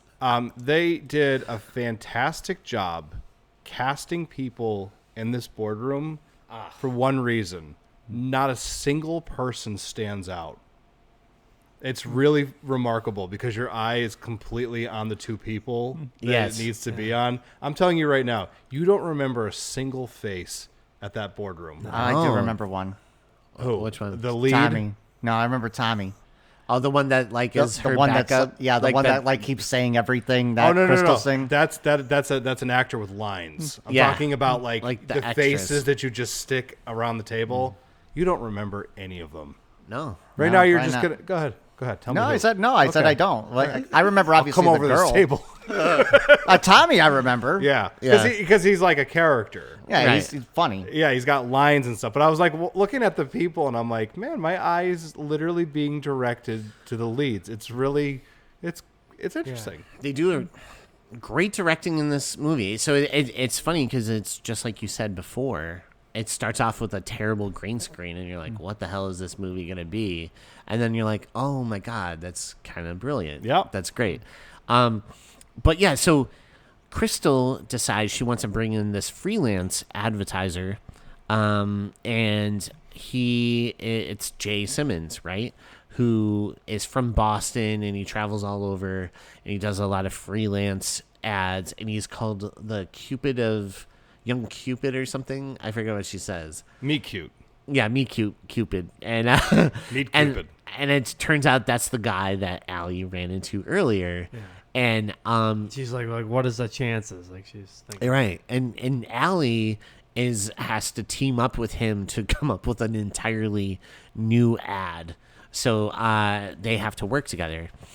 And then we cut over to these two detectives, Hobb and Shaw. Yeah, and then Which is a great. Yeah. Later on, there's a great joke, and It's Devon Sawa. Devon Sawa and Jordana Jordana Brewster. So we got. I love the fact that Devon Sawa is having like a resurgence? comeback or something. Yeah. Because I love him. Every time he pops up in anything, he's I'm good. just great. He's Yeah. good. Yeah. He did this. He did Stan in the Eminem video. He was Stan Yeah? in the Eminem video. Yeah. Don't forget about his epic portrayal of Junior Floyd in Little Giants. Oh, yeah, What yeah. about Casper? Casper, Yeah, that's Casper. one too. Can I keep you?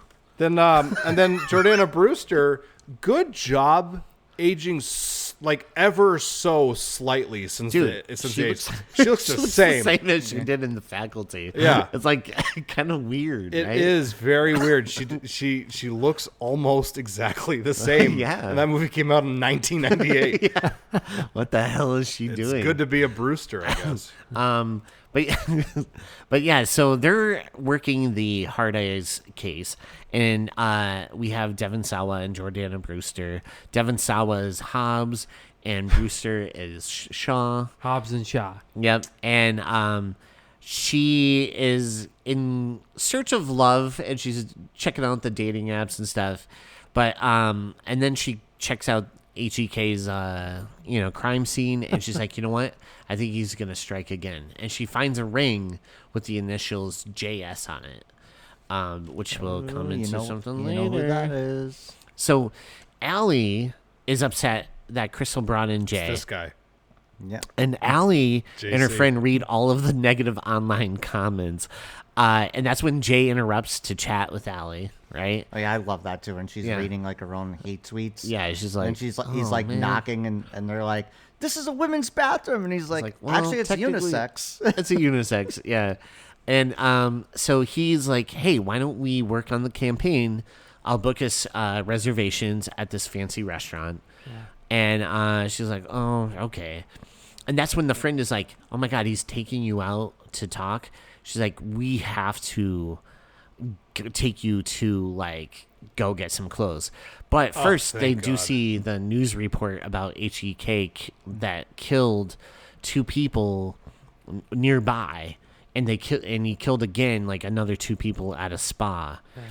And so they go and they do your typical montage. Before we drift into that. Is this what I think it's going to be? I just wish there was like a sequel to this movie all about her friend's weird love affair. Yes. Oh, my God. Yes. Yeah, because I kind of skipped over it. Yeah, but she dates, like, an older guy.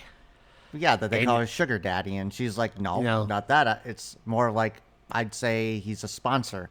Let me just say, I need a sponsor. Does any rich people want to, like, date me? Because I got, like, $55,000 in student loan debt. I'm just saying, if she could get her debt wiped off, why can't I? Yeah. Let's get a meet cute going. Yeah, let's get a meet cute. Set up a meet cute. That's so funny you never heard of that term. That's so crazy. I never heard of it either. Yeah, it's one of those things, I guess, like a Hollywood when they do movies and whatever. It's I've heard like a meat stack is like, that's why I thought of it, because I was like, oh, that's like a buff guy. So I was like, oh. Yeah. I like before they go out to go do their shopping. Yeah. And her friend says something to her. She's like, "You look like a before picture." Oh, that was brilliant! Such a great line. It's so good. And so they have this typical, like, rom-com the montage. It's the best. Where the girl's trying on all these different outfits before she goes on the date with the guy and stuff. It's this movie is so clever. Yeah, she's it's like, so too clever. much skin, I love it. too much skin. Yeah, it's great because like you would think that if you were doing like the formulaic stuff that you're familiar with, she would pick like a really like pretty dress or something, but she picks like the most bland outfit. Yeah, it's like a business jacket, like it's like a sports coat. Obviously, like super expensive too, because at one point she takes it off and she's like, "I'm worried about you, but like this is just really expensive." Aren't they putting that on the old man's card or something? Yeah, they're putting it. Yeah, because she was like, "Let's spend some money." That is so funny. It's so good. They're both really funny together too. Yeah, the 2 friends. Yeah. Allie and what is her name? Monica or Monique? I forget. Monique or something. Yeah. I think it might be somewhere. Monica. I think it's Monica. I think. Yeah. So Allie arrives to the restaurant, and Jake is a couple minutes late. And when he walks in, she's like, "Oh, wow, he's actually very handsome." But we got our first instance of the straw returning because they're doing the metal detectors at the restaurant because of hard eyes. And she gets like, flagged, and it happens to be the metal straw. Yeah. I have to say, when he like walks in the restaurant, my note says, "As a heterosexual man, I can confidently say that when Mason Gooding enters the restaurant, it may have moved." It moved. Well, it definitely did for Ross over there. He's just thinking about it, and I could hear the table shaking. It's like. So at dinner, they're getting to know each other a little bit, and he's like, "You were dumped recently, right?" And she goes, "What?" And we know as the audience that I didn't really touch on it before, but she has been kind of stalking her ex's like Instagram and looking at all the happy pictures of him and his new girlfriend. And the reason Jay brings it up, he's like, "I just feel like your ad comes from a place of like you were hurt recently." It's like, ew, that's like really personal, and she's like real shitty to him. And that's like her turning point of like, and she kind of like lets out a little bit on Jay, right? And kind of like, berates him a little bit. Some classic transference. Yes. And we see, Allie is a character who believes romance is dead, right? And like that's where she's coming from, like a place She's like of disenchanted. Yeah, very disenchanted, very like romance is dead. I don't believe in it anymore.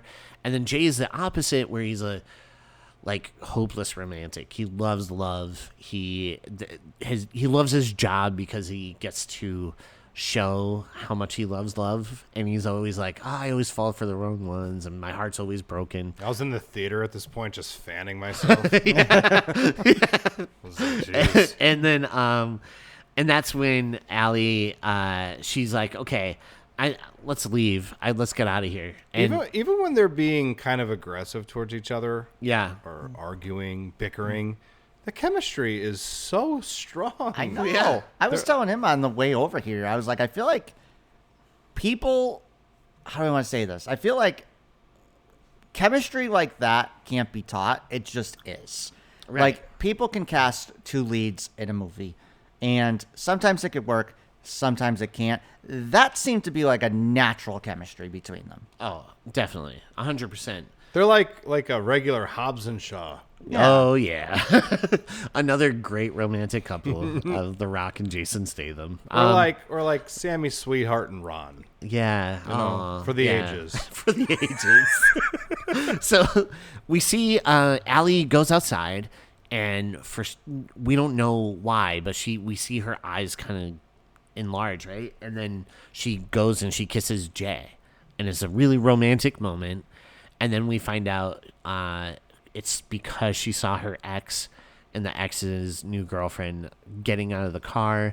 And so she kissed him, and she's trying to play it off like Jay's her new boyfriend. All right? the passive-aggressive comments going on here so is like good. wonderful. Yeah. They're all And just like Jay real kind of rolls with it. He's like, I'm her boyfriend, I guess. Yeah. So, Boyfriend. yeah.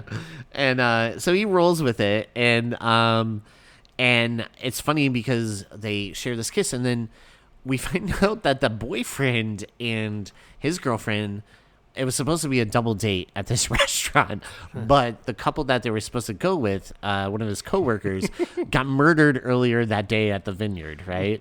And he's like, yeah. They're like, and you're still going? Still going? Still He's keeping like, the well, reservation? Yeah, we just know they would want us to do this. Yeah, they're like real self-centered assholes. Yeah, they're like self-centered assholes, and they're like, well, it's too bad for them, right? Oh, and they're like, wow, that's really kind of like messed up. But I actually love that whole like It's so good. interaction. It's like, Well, yeah, we especially- knew them, Especially when they go into the actual restaurant where they're Oh, yeah. parting words. You remember what it is? No, what? He goes, "Don't get killed, all right?" Yeah. Then they walk in. Yeah, and it's like, oh shit, like these people suck. It's so terrible. And then so we see where Jay and Allie, they catch an Uber or cab home. From somebody that reminds me of Mr. Dikovich from Spider-Man 2. Oh yeah, I actually the cab driver in this, or Uber driver, I don't know, is really delightful. He just reminds me of Mr. Dikovich because remember, like, I think it's in Spider-Man 3 when he's trying to give Peter Parker advice. He's like, "You a good." You're good. You just say to her, "You a good woman? I'm a good man." So true. And he thinks they're a couple, and they're like, no, and they're awkwardly like denying that they're a couple. Yeah, they're always like, "Oh, we're not together." Yeah, we're not together. We're not together. And so we see Allie gets home, and as soon as she walks up to the door, she realizes, oh crap, I forgot my keys. Right? I must have left them when I was doing the montage, the dress montage. Yeah. Also, I forgot to say that taxi driver is my second All-Star Extra nominee because some of Yeah. his quotes are without a doubt the best. Hit me. I have the sexiest playlist. then when she's trying to get into the apartment that you were getting into, he tells Mason Gooding, or Jay in this, go to her. Tell her that you love her. Kiss her. And never let her go. Yes. So he's the second nominee for Best Extra Award in this movie. Yes, I agree. He's very likable. Yeah. He is. Yes, he's very charming. I sure hope nothing happens to him. Oh, I know. Yeah. Oh, me no. neither. I didn't see the rest of the movie, so I'm sure he's fine. So Jay helps Allie break into her apartment, and he's like, well, no, you don't want to punch it that way because you're holding your thumb like let me just do it. So she's like, yeah, okay, go ahead. So he's like, yeah, you don't want to hurt yourself. And he punches it, and like glass sticks in his hand, and it starts bleeding immediately. He's like, just like that. Yeah, I like how like it breaks the glass. And it's just like, he's like, not so bad. And then it's like you see the blood. And he's like, that's bad. That's bad. Yeah. And so she invites him inside so she can help him out and get the glass out of his hand and stuff. And he's like, wow. He's like, I like this picture of Pikachu, right? Like you dressed as Pikachu. And how old were you for this Halloween? She's like, oh no, that was like an everyday thing. Also, I love that. Also, keep in mind it's really funny as he's not looking. She's trying to low key clean her room. Yeah. Which is like kind of funny The observational typical stuff. Yeah. Because like you kind of feel that way. Like if somebody that you like goes into your room, they're gonna see something embarrassing when you're like a teenager. Yeah, and you're like, oh no, I gotta clean up a little bit. I gotta hide my Wolverine phone. Do you remember that phone? Yeah, I remember that. His arms were out, and you put the phone on it. Yeah, his arms were the cradle. Why were people like, you know what kids are gonna love? Wolverine phone. Dude, and they were right. My mom got me that for my birthday. It was a game changer in my life. I was never happier with a present. I'm like, not only do I have a phone in my room, but it's Wolverine. It's Wolverine holding the phone. It was so cool. That was my guy when I was a kid. But I do like when he's like, oh, for Halloween, right? And she's like, no, that was like a Tuesday. That's like funny. Like when I was a kid, my mom told me that for Halloween I got this devil costume, and then after Halloween I like refused to take it off. Yeah. And I wore it until it started to fall apart. Really? Yeah. You just like were like, I love this costume. I like Satan apparently. Mom, Satan! This feels right. Dr. Satan! So she invites. Well, he kind of like walks into the bedroom and sits down. Oh, does he ever? Yeah. And then she takes off her jacket, and then he's like, "Oh, did you go to med school?" And we find out she did go to med school, but she doesn't like blood. She always gets sick whenever she sees blood. Yeah, so she's like, she throws up every time she sees blood. Yeah. And so, and then we spot, she like looks and she spots that she has one of her sex toys, like a vibrator on the shelf, and she grabs it to hide it. And then she's like about to put it into the closet. So she opens the closet door, and in there is Hard Eyes, which is such a cool reveal. Because she does a double take too. She doesn't notice it at first. Right. And then she like looks, and then she throws the vibrator right at his face. Hits him right in the face and bounces off. Yeah. And so he pops out of the closet. He's trying to kill them and attack them and stuff. Yeah. And I love when they do leave the bedroom. You just see like a quick shot of the vibrator just moving on the floor. Of the vibrator just going. Yeah, on the floor. It's great. It's seriously like one of the funniest scenes I've seen in a long time. It's really good. Imagine if like someone did that to Michael Myers. Like, oh my god. It's just really funny. Fans would hate it. Like fans would be like, "You're fucking throwing dildos at Michael Myers." But this movie, it's perfect. But her like acting in that scene when she like actually sees Hard Eyes, like yeah, she has like a makings of a scream queen. Like she plays that out beautifully. Oh no, she does. She's actually fantastic in this. And so then we see Ichike tries to kill them. They run out of the apartment, and he shoots, and like they barely dodge it, but it hits the cabbie again. Cops, it doesn't take that. It's not that hard. The dude is a marksman. Yeah, you gotta find him somehow. Yeah. So he ends up chasing them, and eventually he kind of like knocks out Jay. And doesn't he like shoot his cell phone out of his hand? Yeah, he shoots his cell phone out of his hand. It's like a really funny reaction too. Because he's like trying to call 911. He just shoots him. He's just like, oh. Yeah, it just like flies in the air, and he's just like, what? But it's kind of a bummer when this stuff starts to happen. Because when they're just talking, you're like, I kind of wish this wasn't a horror movie. Yeah, right? I know. Yeah, like I just wish it was just a regular rom-com. Yeah, like I like watching them talk to each other. Yeah. Yeah. And, but she runs to the park and she hides on the carousel, right? And when she first gets there, EJ, Hard Eyes is on the swings. Oh, and yeah. I So wanted creepy. To me, I wanted to see that go longer. Like, I wish that she got there and he was actually like on the swings, like swinging back and forth. I would have loved that too. Yeah, he was just having fun. Just like I do love that he's like he sits on the swings and you hear it like squeaking, right? Yeah. And then she's like hiding in the carousel and she like peeks over to see if he's still there. And then the swing is still going, but he's not there. You know, it's a great psych out. Yeah. It was really good. And the whole carousel sequence is really, again, well staged. Awesome. Yep. Yeah, very well staged. It's creepy.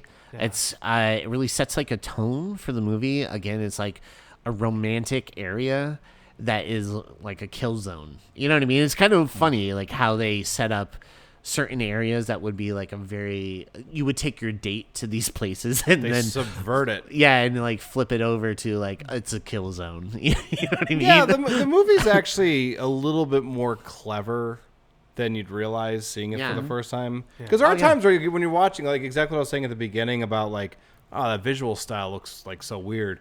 And if you think about it, you're like, oh, no, that's really smart. But if you're just taking it at like face value, you'd probably be like, this movie sucks. Maybe that was the negative reaction you were talking about it. Yeah. Like maybe people didn't understand that it like they weren't in on the joke or something. I mean, it's possible. There's people that like with Starship Troopers don't understand that that's like the most sarcastic movie ever made. Yeah. And it's like sometimes people just don't get it, I guess. Yeah. Or they're just like, I don't like it. And you're like, fine. Wait, are you talking about Starship Troopers, the social event of the summer? Casey Clockett. The thing I do like what about a legend. The carousel is how fast does that carousel go? Because there's times where it like when she falls over, it's just like whipping. Oh yeah, no, it's such a great sequence and such a like a fun especially action when she's scene. Like spinning and you get to see it from her perspective. Yeah. And you just see him like pick up that freaking like arrow launcher and you're like, uh-oh. Yeah. Yeah, it's cool. And she gets off the carousel and that's when the police arrive. Oh. And Seattle PD, baby. Fuck yeah. We got our third All-Star Extra nominee. This is because it starts off even better because as she's explaining the situation of Jay being knocked down and her running to get away from a serial killer, his exact response is, "You just left him?" You just left him? Like no, nothing about like the serial killer chasing after her. His response is just, You just left him? See, she gets a lot of shit for running away, and I think it's a little unfair. I think so too. I think she brings up a good point. She's like, you're 6 foot tall and strong and muscular. I'm like, I had to run to survive. Like, you have a chance, you know? But then he gets obviously the thing over the radio. And he's just like, we just got that motherfucker. Seattle PD, baby. Fuck yeah. So he is our third All-Star Extra Award nominee. Every time I've seen this movie, that part always makes me laugh really hard. That and really long. line is so fucking good. Seattle PD, baby. Fuck yeah. It reminds me of Bill and Ted, the San Dimas High School football rules. San Dimas High School football rules. You know what it reminds me of? Good. It reminds me of Arkham Asylum. Like when you would be stalking and the goons would just randomly have like a talk. Hey, we hear about that Batman? We're going to kick his ass. Yeah, I ain't scared of the bat. It reminds you of that. That's amazing. But no, I love that line. That line's... it's my favorite line of the movie. All right, so the police arrest Jay thinking he's actually Hard Eyes. And he's kind of pissed at... like Allie for a little bit because he's like, you just left me, I could have died. And she's like, you're muscular, man. Like you could handle yourself. What does he say about it? He says these muscles weren't made for violence, they were made for cuddling. And I was like, yeah, hell yeah. And so we cut to the station. Oh wait, I like when they're like talking about how the killer was coming after them. Yeah. And she's like, oh, it can't be Jay because there was like another person. Yeah. And they're like maybe Jay wasn't acting alone. And you hear Jay in the car go, what? Yeah. And then you hear him go, what? And It's like maybe Jay wasn't acting alone. what? So good. And I love that Hobbs and Shaw, they introduce themselves to Allie, and they're like, "Hi, I'm Detective Hobbs, and I'm Detective Shaw." She's like, "Hobbs and Shaw, like the movie?" They're like, "Never saw it. I don't know." Never heard of it. Lost on me. Yeah, it's like totally lost on them. I actually love that. I thought the way they played it out, because I think like some people might have played it out wrong, like, yeah, like the movie, But I love that they kind of look at each other like, I don't know. I never saw it. We're out here on the streets. You're right. Rescuing people. I don't have time for these crappy spin-off movies. So we cut to the station, and we see that the two detectives are interrogating Jay. And there is a lot of coincidences, right? Where Jay was in Boston. He was from the Boston area. The last time the killer was killing people, it was in Boston. And then when he was in Texas and all these other places, it was oh, you were kind of around the same time that Hard Eyes was striking. And they're also you know what? We found this ring as well that has the initials JS on it. That fits your name. I love when Devin Saw was like JS, like Jay Simmons. He's like, wow, great detective. You're really good at this. You're really good at this. He's like, you think I would leave a ring behind with my I'm not initials? even married. I'm not even married. And so it's a great scene. And then we see where Allie is in the lobby of the police station. She went down because she wants to clear his name and be like, hey, I was with him all night and I can verify he's not the killer. And so Can I just mention something about that lobby? Yes. There's a poster on the wall that I immediately just fell in love with. It's just this real distressed looking person, and it says, "Gambling cost me everything." Yeah. And it immediately made me think of that thing that we laughed about for 3 hours, Fund My Life. Yeah. Oh my god. The guy that set up yeah, the he's GoFundMe. Yeah. Yeah. EJ and I had this moment years ago where I think we laughed for I'm not exaggerating. It may have been 2 hours. Yeah, we were laughing so hard. It's just it was about go ahead. A guy who has all these bills in front of him, and I think he's holding a bill, and one hand is on his head. And this is the he's picture really for it. overwhelmed. He's overwhelmed. Yeah, because he set up a GoFundMe called Fund My Life. Fund My Life, yeah. Because he's really overwhelmed with all of his bills. Yeah. He's just wearing a dirty T-shirt. Yeah. A hand on his head, just looking real holding stressed a bill, out. looking at the amount the bill is. What I think killed me about it was he's just yeah, he's I don't know. I don't know why that was so funny, but we died. We were laughing so hard. We I think we fell on the floor. Oh, I remember we were in front of your couch, laughing. Yes. Like insane people. Yeah, it was crazy. It's one of those things you're saying it into a mic right now and somebody listening might be like, well, why was that funny? Why was that so Literally funny? one of those you had to be there. Yeah. You had to be looking at him, and he's just it's just Sometimes when you're with your friends, it's you find some stupid thing. Yeah. And it becomes the funniest thing in the world. And then you try to recreate it to people, and they're I don't get it. I don't understand. It's like in the Chilling Coven when I was like, he's a hoarder of books. Oh, yeah. He's a hoarder. No, that's not your best. It. That's not your best. No, I know. But that's one. No, your best was I don't have any notes. I don't have any notes for that. Ross comes up with 3 things only for him to say. So we're trying to fit them all into the episode. So EJ goes, Ross, you got anything to say? And he's like, I don't have any notes for that. Yes, you do? You know how you set someone up because you were like, oh, what are your notes for this? Oh, it's this part right here. Okay, I'll make sure to cut over to you for this part, right? So I literally set it up, right? And I go, Ross, how about you? What are your thoughts on this part? He goes, you literally hear me, he has his paper, I don't have and he any goes, notes for that. I don't have any notes. I don't have any notes for that. It's you had 3 notes, and that was it. It's like one of my favorite moments of Roz ever. I think one of the ones for you is probably one of the first times we hung out with that stupid toy that I had. Oh, it was a 20 question game, and it was like, you had it was like, oh, is it an animal? And it will ask you like 20 questions, right? And it tries to identify what it is. So Chris is like playing it, and it worked for everybody else. Everybody was like having, oh, I guessed mine right. I guessed this right, right? Yeah, and then Adam Chris got it. Luke got it at the time. Katie, You got it. yeah. Katie. And then it got then back it gets to me. to Chris, and he's like, all right, and it's like, I know what you are, right? And then he's like, okay, and then it's like, you're nothing.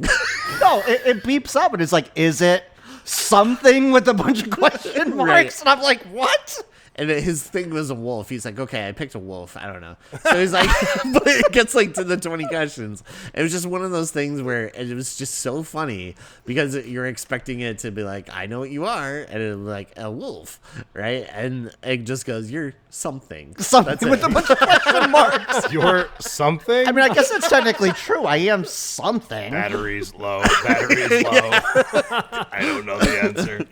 So Allie's in the station lobby, and she meets one of the ladies there, right, who is talking with her, and this lady is great. She works at the police station. She's doing a crossword puzzle, and at one point she's like, what's a 5-letter word for a female dog, right? And then that's when Allie goes, a bitch. She's like, what'd you call me? I love that. But she's like, can you just please check on, my friend? And she's like, oh, okay. And so she walks back. And then we see this guy come in who, he's like, hey, I know you, right? To Allie. And she's like, I don't think I recognize you.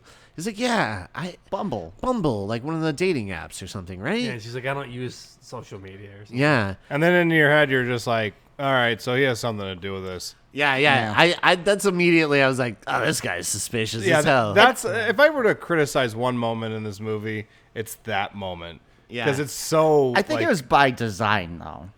It's like it's a mystery, and you get to that guy, and you've never seen him before, and he shows up, and he's like, I know you from somewhere, and she's like, no, you don't. I'm like, okay, so he's weird. Yeah. Yeah. But it's a little bit of a. Yeah, like little a redder. stupid. Yeah. I don't know. So, he's like, yeah, my name's Dave, right? I think his name is. I think it's something like that. Yeah, Yeah. Dave. And he's like, I work for IT here at the.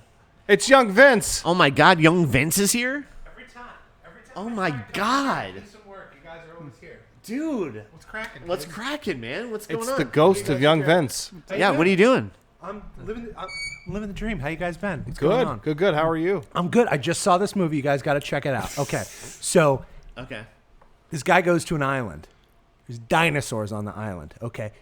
There's like an insect with ember. It's awesome. You got to check it out. Jurassic Park, upcoming producer, director, Steven Spielberg. Give it a look. I don't Just saying. I don't think that would work. Just give it a whirl. It's gonna work out. You think it works? We summoned young Vince. But yeah, so hey, good to see you, young Vince. You too. I love you, buddy. So yeah, Allie runs into this guy, and the guy is like, obviously it's a red herring, right? And he's just like, I recognize you. He's like, I work IT here at the police station, and she's like, okay, and it's very awkward. And then as they end up, finishing their chat, we see where Allie chats with Detective Shaw about HEK, and that's when she was like, "Oh yeah, I don't understand why he's like following us. I mean, we kissed outside of the thing, but it didn't mean anything, right?" She was like, "I don't understand why he keeps following us and trying to kill us because we're not even a couple." And Shaw's like, "Oh, you're not a couple? Like, so you're single?" Yeah, there's one line in here that I want to single out. Yeah. Because it means nothing for anybody else that isn't a Twin Peaks fan. But she literally said, yeah, we want to just have a conversation, just you and I. And I was like, immediately, my mind just goes right to the song. Yeah. And then the power goes out. And that's when we see the Hard Eye shows up and he kills the one cop, like the one lady, and Allie kind of slips away. Yeah, Meanwhile- Allie with the flag was really cool too. They're like, "What the fuck are you doing?" She has she's Yeah. ready to Benjamin Martin from the Patriots. She's got the flag going. I'm like, oh, this is gonna be fun. And they're just like, hey, what are you doing? And she's like, oh, God bless America, or something like that. Bless America, yeah. And then we see where Detective Hobbs, he's like, hold on, I'll be right back, because he hears that Shaw's gun might have went off and stuff. So he runs out. And that's when we see he gets killed by Hard Eyes. And I love this kill because, he gets stabbed and killed, but you see the blood go onto his framed picture on the wall. I was like, that's really cool, clever. I like the way they did that. So then we see where Jay in the interrogation room that Hard Eyes killer goes into. I love this scene. This plays out so well. This is really, really good suspense scene. Yes. And he's chained to the table, but there's a little bit of slack, where he can move around. And you see the killer slashing at him, and he's trying to dodge the best he can, but he's still chained to a table. Yeah, and it's really cool. It's and again, staged very well. There's a lot of really good little set pieces in this movie. Yeah. And that's when Allie saves him, because she shoots through the glass. She shoots the glass. Which, by the way, she might be the worst shot in film history. Yes. Well, she doesn't even get says that, close. too. Yeah. He says that. He He was says like, that. he He was said like, Allie, you're a terrible shot. Well, there was actually a deleted scene in this movie where she was trained by stormtroopers. No, that makes sense. Yeah, that makes sense. So And I guess Hard Eyes was probably in the Starship Enterprise wearing a red shirt. Oh, yeah, probably. But Hard Eyes runs off, and I love that she shoots.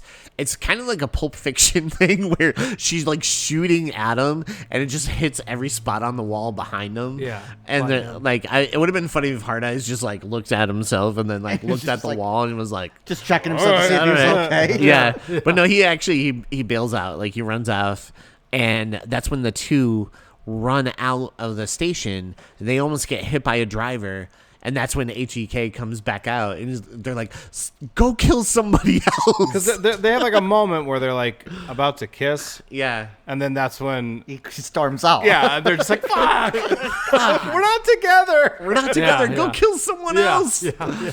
So the two run, and that's when they run to the drive-in, right? Which is And- the most unrealistic part of the movie.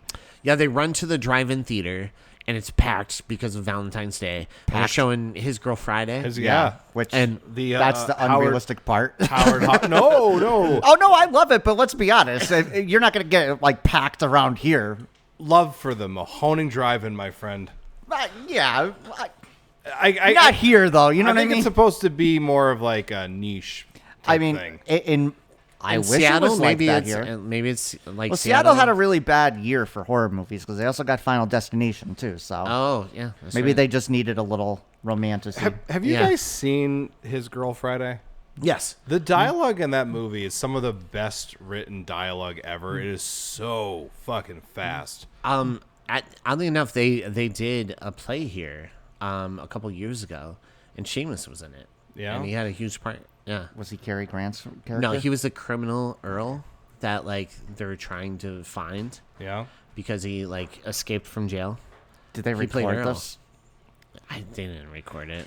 Damn it. I like Cary Grant in that movie. Cary a lot. Grant's phenomenal. I like just always Cary great. Grant. Yeah, I think that's a good way to put it. Hey, dog. Every time I see him in any movie, he's incredible. No. It's just Agreed. a great Yeah. movie star. Obviously, by my Northwest. favorite Alfred Hitchcock movie, North by Northwest. To Catch a Thief. To Catch a Thief. That's yeah. that movie's kind of crazy to me because it Arsenic has and Old Lace, right? Yeah, that's a great one. To Catch a Thief is kind of wild because it has both Cary Grant and Grace Kelly, and they're two of the absolute great defining movie stars Yeah. ever that ever will Actually, be. just watched. It's funny that you should say that. I actually watched a clip today. I think it was 1986, maybe. It was Cary Grant handing Jimmy Stewart a Lifetime Achievement Award, I believe, from the Oscars. It just popped up on my feed, and I'm like, if these two are in a video, I'm watching it. Cary. Good to see you. Hey, how you doing, Jimmy? But That sounds like a character in like a Scorsese movie. Hey, Jimmy. So the two hop in a van, Jay and Allie, where a couple is like banging in the back, and they're like, "Hey, what are you doing in our van?" They're like, "We're hiding from the Hard Eyes killer, and you guys have to be quiet." And they're like, "Oh, role play, nice." And they are a nominee for our All-Star Extra. They are number 4. Yes, And then we're about Love to be it. followed up by 5 and 6. Yes. So Jay and Allie are hiding in the front seat, and they are bonding a little bit, right? And they're talking about their Getting their kind of developing their characters a little bit more, right. And you see, sharpening their viewpoints. yes, and it's cool because Allie has a viewpoint where she's against love, right? But then you find out her parents were high school sweethearts and loved each other until one passed away and everything. And then Jay comes from a family where the parents fought all the time and had a divorce, blah, blah, blah. And so he's like a hopeless romantic, right? And it's just really cool how It's they flipped. Yeah, they like like their backgrounds are flipped, I like how he says that all of his relationships kind of fail, because he says that as far as the women that he've seen, he has a line. He says, "They can't breathe my suffocating attempt to prove my mom and dad wrong." And I think that is a great line. I love Yep. that. Yeah. That's why I think this movie is really, really clever. And it really breaks my heart when you were saying, like, people are just review Yeah, I bombing think it's it. like 2.6 or something on Letterboxd. Really? So sad. Yeah. Yeah. I don't get this one at all. Yeah. It's funny too, because like before even talking about His Girl Friday, like I think even picking that movie specifically was it like a shows you. choice. Yeah. Because it's similar in the sense that like the dialogue in this movie also kind of crackles, Yeah. Yeah. It's a very thoughtfully made romantic comedy throwback to the 90s. Yeah. So I don't agree with the I don't either. But I'm going to tell you this right now, Chris. I don't give a fuck what anyone on the internet says about anything. Yeah, I'm usually same. with you on that too. Like I said, I love this movie. It's never going to change. Honestly, like I was telling EJ, I hold this movie in the same regard that I would hold a movie like Lisa Frankenstein. Yeah. I'll always go back and watch it. Yeah, they're both good. They're both... And Your Monster. I'll throw that in there too. That's Yeah, just Your as Monster's good too. great. So they're having this moment, and they're like, "Wow, thanks for sharing that," right? And then all of a sudden, you just hear like one of the people in the back like, "Oh yeah, baby, you're so hard," or something, right? And Then you get to see Hard and Eyes then they're actually like coming in yeah, to the they're picture. getting louder and louder. They're like, "Please, shh, quiet." And that's when Hard Eyes opens like the back of the van doors, and he uses a tire iron to impale the guy's mouth, right? Because he's like laying down on the ground, and then the girl screams, and he uses her head for the top part of the tire so iron. cool. It's So a really cool. cool looking, yeah. It reminded me a lot of that kill in Jason Goes to Hell in the tent. Oh yeah. Very Just yeah. clever. Yeah. But then we get because they obviously get out of the van and run. Yeah. Then we get our 5th and 6th All-Star Extra nominee. We got one who looks at Hard Eyes and just goes, Hey. "Sup, man?" Sup, man? And he gets immediately macheted. Yeah. Sup, man? And then there's the over-exaggerated guy that's like, "Holy shit!" It's Yeah. almost like it was done by the guy that was in Freddy vs. Hunter Jason. Von Leer in Halloween 2. Oh, okay. Where he's like, "Holy shit! Someone call 911!" Oh, that guy's like, "Go home, Lee." Holy! I guess like Hunter. I think one of them was Annie. One of them was Andy. But this guy's like the same way. He's like, "Holy shit!" Yeah, and so Hard Eyes just goes to town and is killing people like left and right. And that's when Allie and Jade are running, and she's like, "No, we have to fight back. Let's not run. I want to fight back." And we get this awesome needle drop of Casey and the Sunshine Band, and which I freaking love that song. I have Should it have on been vinyl. should have been Bryan Adams, Straight Through the Heart. Please don't go. Yeah. Oh, really? Oh, that would have been cool too. Oh yeah. Well, you haven't watched Violent Night yet, right? Yeah. Oh, you have. Yeah. They have a great Bryan Adams. Yeah, man. Dropping that Yeah. too. Yeah. But anyways, so they play "Please Don't Go" by Casey and the Sunshine Band, which I love, and they face off against the killer. You forget the one part though, right? That Yeah. because they have to get their weapon, Oh yeah. So he's like, "Oh, what do you have to fight with and them?" what comes out. And she's like, "I have this," and it's the metal straw. She's like, and he's just like, don't think that one's gonna work. So then they go and they find the van. the van where the tire iron is. Yeah. And I think it's her or him. One of them try like lifting it up and they can't do it. And then there's like the trope because they're better together. Then they're both like Lift it King up. Arthur, sword in the stone, lift it right up. Yeah.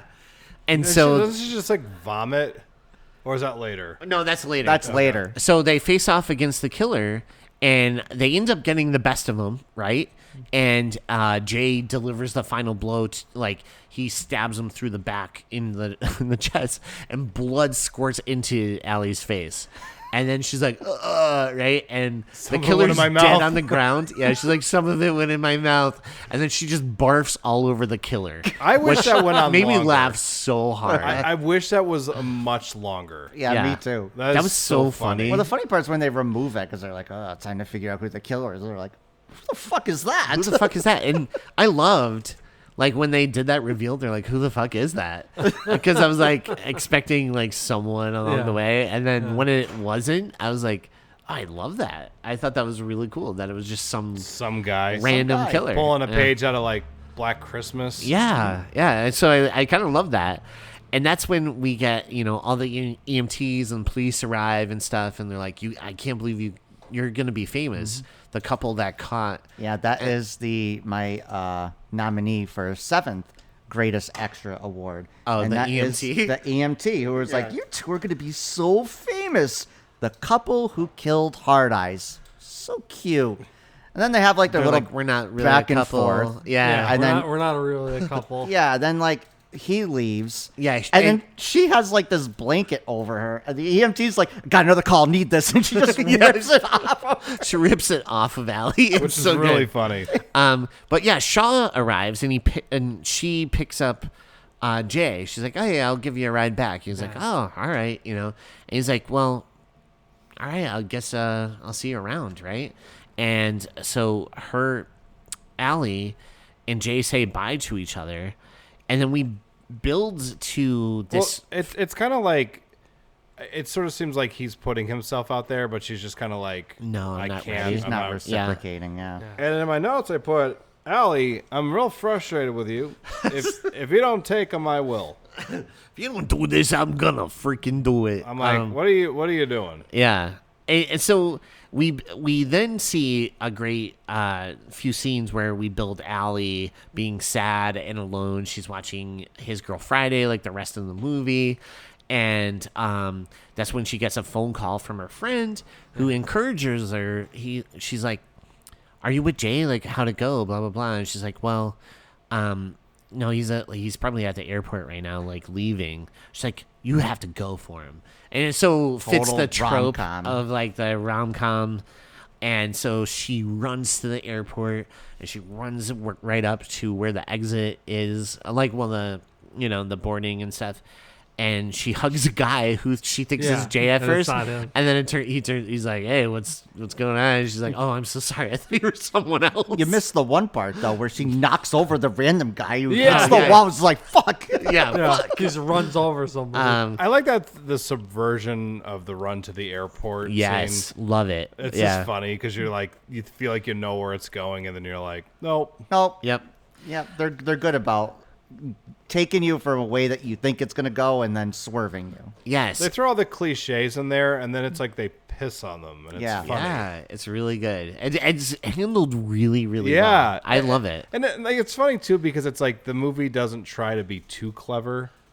Do you know what I mean? It's Right. not like annoying. It's just kind of like, oh, you're used to these things. Now we're gonna make fun it. of them. And Yeah. yeah, it's good stuff. So when she's at the airport, she gets a call, and from an unknown number, and it turns out to be the Hard Eyes killer. And Hard Eyes is basically like hey, we have Jay, and if you ever want to see him alive again, meet us at the old Valentine's, at the old Jeep. No, I'm just kidding. The old Jeep. No. Blue team spotted. Jay spotted. Meet us at the old Jeep. But she's like, well, the Hard Eyes Killer says, meet us at the Valentine Church, right? Yeah, the chapel. Yeah, and so that's what happens. Like, Allie gets there. I love when she like walks through the doors. It's this really cool overhead shot. Yeah, It's really neat. it looks like so a great cool. angle, you know. Even like that set just looks awesome. It looks like straight out of like The Crow. I was gonna or- say The Crow. is a Nightmare good on Elm comparison. Street. You know, Nightmare 5. Yeah, It yeah. kind of It's resembled when a I was watching it. boy. Kind of resembled like, I mean, you guys are naming really good movies. I don't Yeah. think this one is as bad as what people say. End of Days. I was gonna say more Daredevil. Oh, Daredevil. Oh, sure, I love I get Daredevil. that. It definitely Dude, reminded I me a love lot Daredevil. of. I do don't too. care if people crap on that movie. It's I love not it. bad. Hey, I'm I gonna love throw it. this in here. I'm also a fan of that movie. Yes. This goes along with what I was saying about Ben Affleck before. Yeah, people crap on that movie. I love it. I think the soundtrack is like really good. Soundtrack's one of the That best. Soundtrack's introduced good. the world to Evanescence. Yeah. That's when Ross chimes in. He's like, "Soundtrack's great." He's like soundtracks. I love Yeah, them. that's his specialty, Yeah. the music. But yeah, it has like a couple. Never songs really from, watched that movie, but I like the soundtrack. It has a couple songs from Evanescence, like their biggest hits. Yeah. And then you, 12 There's like a Stones Fuel and, song in there. I think. yeah, Rob Zombie. Fuel, Finger 11. Yeah, Rob Zombie has the song Daredevil. Well, Rob Zombie had a song in every movie in the 90s Yeah. and early 2000s. Man Without Fear, man. Yeah, It's such man. a good song. But anyways, I liked Colin Farrell as Bullseye. I thought he was great. I don't care. I Yeah, thought he was I awesome. feel like that movie needs to be reevaluated at some point. Yes, I think so too. Even like Michael Clark Duncan as Kingpin. Dude, when he was cast as Awesome. Kingpin, I was like, that is the best casting of Kingpin of all time. My friend and I talked about that when that movie first came out and Yeah. they announced him. I was just kind of like, you wouldn't have been able to pick anyone else. No, he was like so perfect Yeah. for the role. And then just like, I don't know, man, that movie rocks. hands, Daredevil.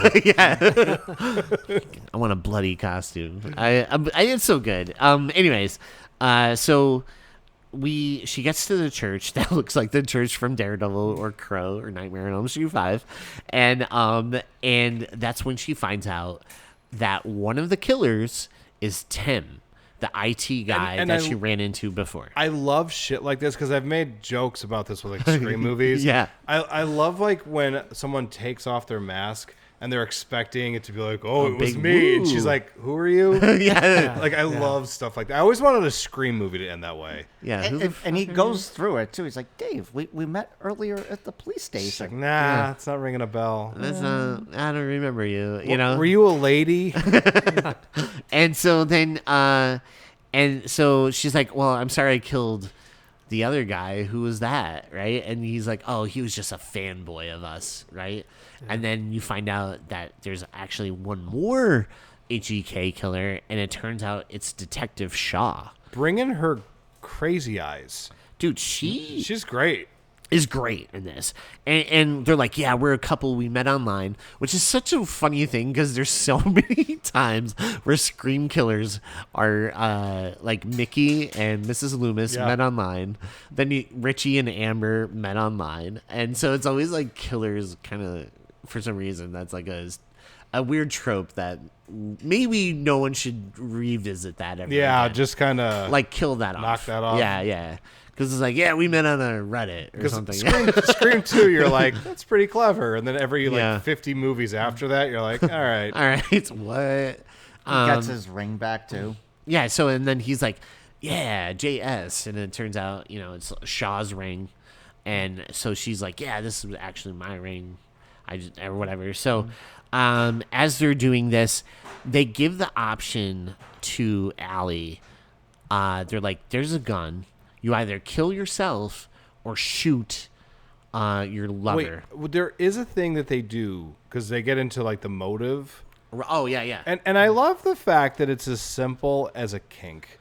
Yeah. They're like, it's just- we just get off on doing this. And you're like, I have not seen that explored this way before. Nope. Interesting. I love that. Like, Yeah. I feel like sometimes they're like, well, the motive is because 20 years yada, ago, yada, yada. your dad. You can't forget about that too. They were like, actually, well, we were gonna kill the other fucking couple that walked in, but once we saw that kiss, You guys. and then like You the guy guys is like, got your it." chemistry is undeniable. yeah. Yeah.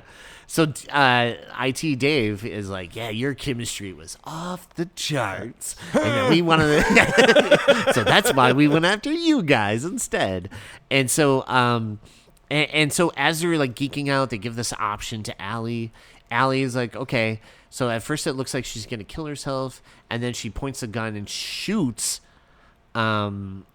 Jay through the shoulder, but it hits Shaw in like the stomach. This is the only part of the movie where I'm like, this wasn't handled well. Yeah, I was like, why would you give that option? Yeah, like because You know, I mean, it was stupid, clearly, yeah. clearly she could just shoot one of them. Right. She's at a distance from them, a safe distance, and they're like, you have to shoot Jay. It's like, well, no, I'm just gonna shoot the person holding Jay.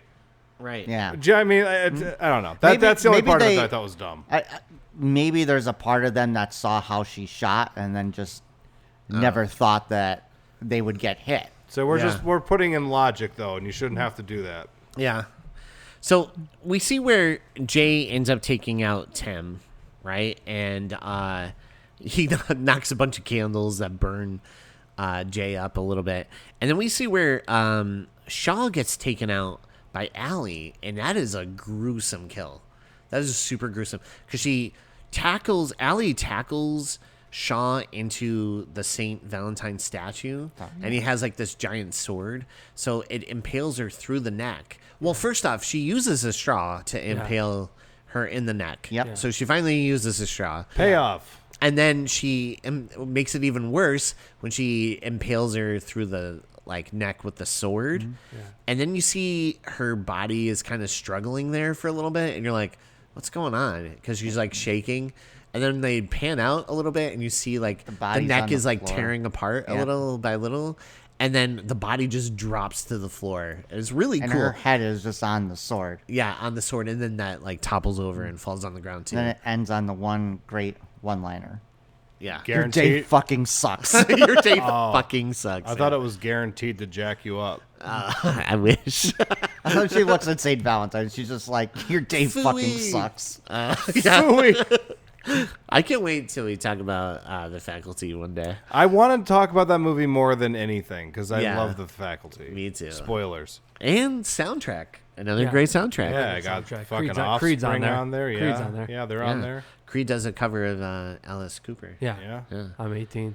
But so we have they end up killing both of the HEK killers, right? And The decapitation, by the way, just the chef's kiss. so good. Yeah. Incredible. It's good stuff. And then we see that, they cut to 1 year later, and we see that they're now a couple, and they are working for the crystal thing, but she's gonna be leaving, and Go be a doctor. she's going back to med school. She 'cause she's faced getting hit her anxiety of blood. blood. Yeah. So now she's ready to go cut into people. I Yep. wonder where she would have faced that anxiety. And so you get this great scene where, it's like almost like a happily ever after situation where they're living together. Well, not living together, but they're dating now over a year, and she's going off back to med school. And then the credits roll, and we get a mid-credit scene, and you think, oh no, this is probably going to be like one of those things where we see the HEK killer come back or whatever. So Allie and Jay are at the drive-in. They're watching a movie, and he pulls out like a box. He's like, don't freak out. I know you freak out about these things, but just don't freak out. And he opens it, and it's like a little key. He's like, I think we should live together. And then she's like, oh, okay. Well, I want to do one better. So she pulls out a ring, and she proposes to him. Cute as fuck. It's beautiful. Then they get a phone call, and it's like, violets are blue, roses are dead. And then she's like, I got the shot. Don't worry about it. And it just turns out it's like like the friend Monica taking a picture. And I was like, that's so cool. And so it ends on a happy note. Like the couple they're gonna get engaged and move in together. Got a nice little soundtrack going. Yeah, great soundtrack. Fun music. Yep, it was a great movie. Yeah. So, what are your final thoughts, and would you recommend this movie, Chris? You go first. No, absolutely. Like I said, I could make a case it was probably in my top 5 favorite movies of last year. I can watch it every February. I think of the kind of like holiday slasher movies that have came out the last couple years, I would say this is the best of them. And yeah, I mean, I would definitely recommend it. Go into it, with an open mind, and I think you'll be pleasantly surprised. I think it has a lot of revisit quality too. Like Yeah. the more you watch it, the more you'll probably love it and like it even more. Yeah. I've said I watched it probably 3 times since it came out. Yeah. How about you, Ross? Did you like it, and would you recommend Yeah, it? I would recommend it. It has a lot of replay value, I think. For a rom-com / horror, I think it's a really good mix between both of them. It's for a big horror fan, but then it's also for a big rom-com fan too. Yeah.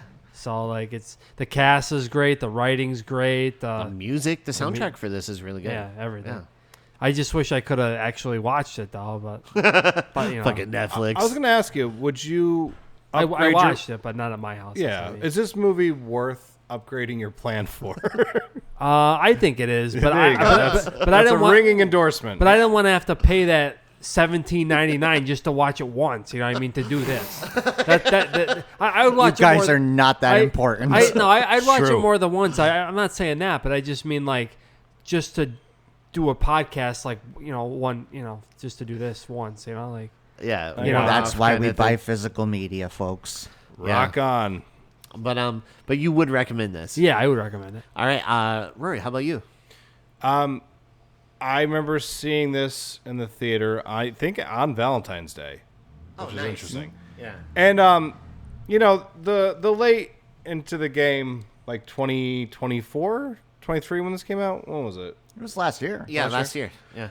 So, slasher movies made nowadays don't always land the way we'd like them to. So I'm not exactly sure where my expectations were. And I remember just being like, wow, this is really charming. Yeah. And being like, wow, this is really fun. This is really well written. And it's not taking itself too seriously. Yeah. There's no like messaging in it. It's just like just shut your brain off and have fun movie. It's like a love letter to both rom-coms and slasher horror movies. Yeah. And it actually goes together quite nicely. Yeah. I like that there's the characters all have an actual issue that they need to kind of get through also, and they learn to heal into love through murder, and that's Yeah. really funny. It's kind of awesome. Yeah, I think the movie, kind of going off what Chris was saying before, being rated so lowly, so low, I know. like a 2. Like sometimes movies like this, where you kind of have to understand where the filmmakers are coming from with it. And if you can kind of tune into what they're doing, it's just a very good, not cynical, just a playful, enjoyable experience watching it. And my theater, can't say much for the people on Letterboxd, but my theater was going crazy for it. I remember everyone was dialed in and laughing and cheering and stuff. So I was it was a fun theater experience, and it was packed. It was packed. You know the one thing else I'll say too, for a slasher movie recently, this was very well paced. There wasn't one scene that felt off. No. It flies. Yeah, it really does. It goes by quick, and there's no no pause. It's There's I- no crap to it. Yeah. I thought about that when they got to the drive-in scene. I was this movie's almost over. Yeah. I was Yeah. oh, Jesus Christ. But no, I recommend it 100%. How about you fuck? Yeah, I fucking recommend this movie. Shit. No, I love this movie, and I think the more you watch it, the more you love it, and it has such a rewatchability. You can definitely rewatch this anytime, and I feel like you get more out of it the more you watch it, and that's really important because there's a lot of times when you could watch a movie and you watch it and you're like, okay, I watched it once and it was good, but I don't know if I would rewatch Revisit that it. Yeah, that much. revisit I think what you guys kind of touched on, there isn't slow moments. Like everything has like the pacing is really really good in this movie, and I totally recommend this. I feel like especially horror fans or just like cinema fans should love this movie because it touches on tropes and it's kind of like a parody in a way. But it's not like annoying. Being a parody, yeah. And it's not annoying about it. It's not like annoying. It's actually really clever. And nothing's more irritating to me than when a screenwriter thinks they're clever and they're like broadcasting it. You're just like, this is distracting. Yeah. No, this is very well. It's very like subtle. Yes. Some of what they're doing with it. So. And it's like one of those things where you're like, why would they do this? And then you're like, oh, of course they would do it that way because that's how a lot of rom-coms do that, like all the time. Yeah. And so it's incredible. And I love all the music in it. I love that they used Amaze Me. They used Valentine's Day by Outkast. They used Please Don't Go by Casey and the Sunshine Band. So there's all these like great songs in the movie. It's definitely worth checking out. Definitely recommend it. Cool. Yeah. All right, let's go into our new segment, which is our favorite kill. So Chris, in this film, what was your favorite kill or death? Oh, that's actually tough. There's a couple good ones. Honestly, it's probably the tire iron. Yeah, I think the tire iron one was it's pretty just clever. really clever. And then they come back to it, like I said, with like the King Arthur sword in the stone thing. I would say that. Okay. Ross, how about you? My favorite is the ending kill. Oh, The with, decapitation? The decapitation? Yeah. Yeah. Rory? I'm with Ross. Yeah, I like you know me a what? good decapitation. That was pretty fucked up. It was pretty cool because it's like it took a second for you to process that her head was coming off. Yeah. It's just kind of just moving. And you're like, oh, cool. God. Yeah. Yeah, man. There's a few really good kills in this, especially in the beginning. Like right away, they have like one of the craziest kills with the guy in the camera. Oh, you're talking about the camera. Yeah, the camera guy getting killed, like, and you see the blade go right into his eye. It's pretty insane. But I think I'm gonna go also with the decapitation. I think it's just insane. It looked like the body and just dropping down and like going lifeless. I don't know. It was really cool. Can't go wrong with most of them, though. No, even the that's why- wine crusher. Like I haven't seen. Yeah. I've seen a pressing before, but never in a wine cylinder. I guess I would say. No, it was actually awesome. And First one I saw, man. You never forget it. Yeah, first one I saw takes me back. All What if right. her body was like all purple? So, who was your favorite extra? Because I you don't had know. a couple nominees I there. think everybody's got to vote on that one. All right. I think it's kind of hard for me. I mean, it's probably. I don't know. There's a couple of them. It's probably Seattle PD. Fuck yeah. Yeah, that's fine. But it's tough though because there's a lot of good extras. Seattle PD. Mine's the cab driver. Oh, The cab that's driver. great. Yeah. What's your guys? The barista. The barista. The Yeah, the barista? barista's good Yeah. too. I'm going with Seattle PD. Fuck yeah. Yeah, it's pretty good. That's so good. PD, baby. Fuck yeah. So, all right, let's go into our other segment where we give emojis. Let's hear those burn ass emojis. All right, Chris, you could go first. What emojis would you give this movie? Ah, fuckers! I came prepared this time. I didn't. A wine glass, a heart, a wolf, a star, and an arrow. Oh, what's the wolf part? Lone wolf, Oh, and then lone, and then my star. yeah. Lone star. Lone Star. Oh, that's There you good. go. That is good stuff. All right, how about you, buddy? Mine would be roses, hearts, Okay. a coffee, a cappuccino, All right. and and 2 rings. Ooh, all right. Rory, how about you? A heart and an eye. Ooh, that's good. That's it. Hard eye.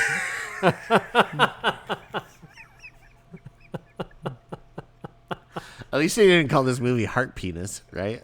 hard penis. That'd That'd be good. Was there, wait, did I mess up? Was there a vibrator emoji? Oh yeah, There You is. should have had the eggplant emoji. Oh yeah, I could have done Yeah. the eggplant. Yeah. I'm changing it to that. I did 2 hearts, an arrow, and a knife because yeah, I just love this movie.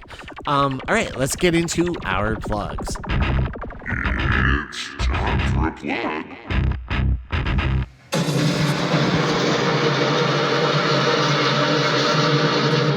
All right, Christopher Conforti, you're first. What do you have to plug?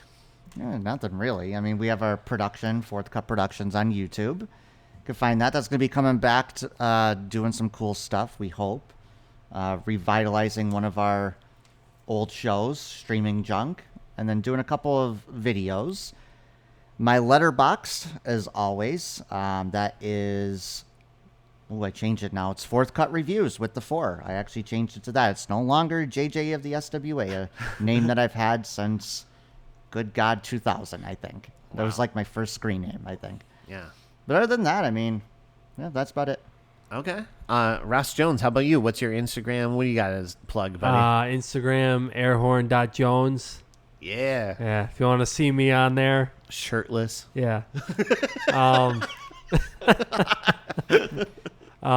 gonna plug out a Frequels podcast here. Oh, I thanks, post on my Facebook every Wednesday when they post it. Yeah. You're So very good about that. so when they post it Wednesday, you can go on my Facebook page and it'll be on there. Hell So- yeah, man. And they're on all the streaming platforms, Apple Podcasts, Spotify, and iHeart Radio. yeah, whatever he said. Yeah. Awesome. Anything else um, coming up? Gallery Sound. What's a new album that you're just like that came out recently that you're really into? recently, I would say the new Garbage album Oh, okay. and the new Lady Gaga. Oh, nice, nice. Both of those. But there's more than that. I just can't Yeah. think of all of them. But there's a lot of good stuff. You have been really like loving that Garbage album though. Yeah, it's good. Yeah. It's good. I like that you dropped the Lady Gaga. I Yeah. wasn't expecting that. Yeah, no, her new album's really Is good. it good? Yeah, it's good. Nice. Yeah. I like her a lot. Yeah, like me in the too. in between, I really didn't like her albums, but the new one I like. Yeah. I Like I like her first 2, and then I don't like anything, and then I like the new one. I think she's uber talented. Yeah. She is like an incredible singer and musician, but I think she's a really good actress. Yeah. She's a powerhouse, as they Because say. I know like Joker 2 was not a lot of people's thing, but I can't really say she was bad in it. I thought she was great, you know? That's a complicated movie. Yeah. Like it's like one of those things. Like the first one it's a little easier to decipher whether or not you like it. Yeah. But Joker Filet of Fish, Faliado. it's just a little. It's worth having a conversation about because I don't think it's like a terrible movie. There's actually some stuff in it that I think is kind of like interesting, but I could see why people don't like it. Right. So I don't know. But anyway, But she's great. yeah, she's great. Yeah. Rory, how about you? What do you have to plug? I'm gonna plug 15 fucking hours. View Productions. You can find it on all your socials. You can check it out on the YouTubes. That's where a lot of these videos get posted. A lot of our episodes and such. And you can also check out the hit film, The Burden of Beauty. Yeah. Yeah, it's Hell on yeah. YouTube. It's on YouTube. It's on the YouTubes. We got Sarah Vista Broker Real Estate. If you're looking to buy or sell a house or hide out in a house, check that out. It's good stuff. We got Gravy Diggers Pot Pie. That's out there. A couple weeks now we haven't really been dealing with them. No. Yeah, there's been a lot of evidence linking us to A lot of evidence. some real dark things that have happened to an orphanage, but we're not going to get into that. Schwartz Dreamboat, you can see him perform at the Electric City Improv with Ed and Alec. I just saw Schwartz perform on Saturday, and I almost had my head explode. It was like he just did like actual stand-up, by himself, and he put this show together, and like I was hoping for something, and he very, very much exceeded my expectations. It was like nothing I've ever seen in my entire life, and I just could not stop laughing. And like actually Alec went up too. Oh, no way. Yeah, How was that? Alec is like, It's so funny, man. dude, what's so funny about him, because you watch a lot of the like stand-up and stuff also, Yeah. so you know what I mean by this. There's a thing that happens, like if you don't have the right confidence and the right rhythm in your words, like jokes can really fall flat. He has that whole thing down so perfectly. Yeah. Like when he's doing his routine, like he just seems like a seasoned pro, and he's fucking hilarious. Dude, I like same with like Schwartz. I am so like those two in Ed, like all three of them. Ed when they is were on, Ed is it's like just, has a direct link to my funny bone. Yeah. They're just so freaking funny, and just watching them do improv, I can't even imagine like some of the segments that Schwartz probably did. You won't be able to. Yeah, there was like a segment about like he had like puppets that he made. Oh my god! One of them That's was great. like a witch with no body. Yeah, And she came and she took away his type 2 diabetes. And he was like really upset because now he can't use his FMLA anymore. So he's so they're going through this whole thing where they're trying to get all the characters to convince the witch to give him his type 2 diabetes so he can have his FMLA back. And I was just like watching it, and I'm like, no one else would have thought of this. yeah. There was like No. a wrestler puppet. There was a Satan's child. Like it was just the most wonderful thing. But definitely check out Electric City Improv. They perform every weekend, and like I'm not just saying this because I like these guys. I am a genuine fan of all of them. I love seeing them, and I just want them that place specifically to succeed. Hey, here's somebody else I'm a big fan of. Dave Gonzalez. He's been on the show Friend of the show. multiple times. Real Chronicles is his podcast that you can listen to wherever you listen to your podcasts.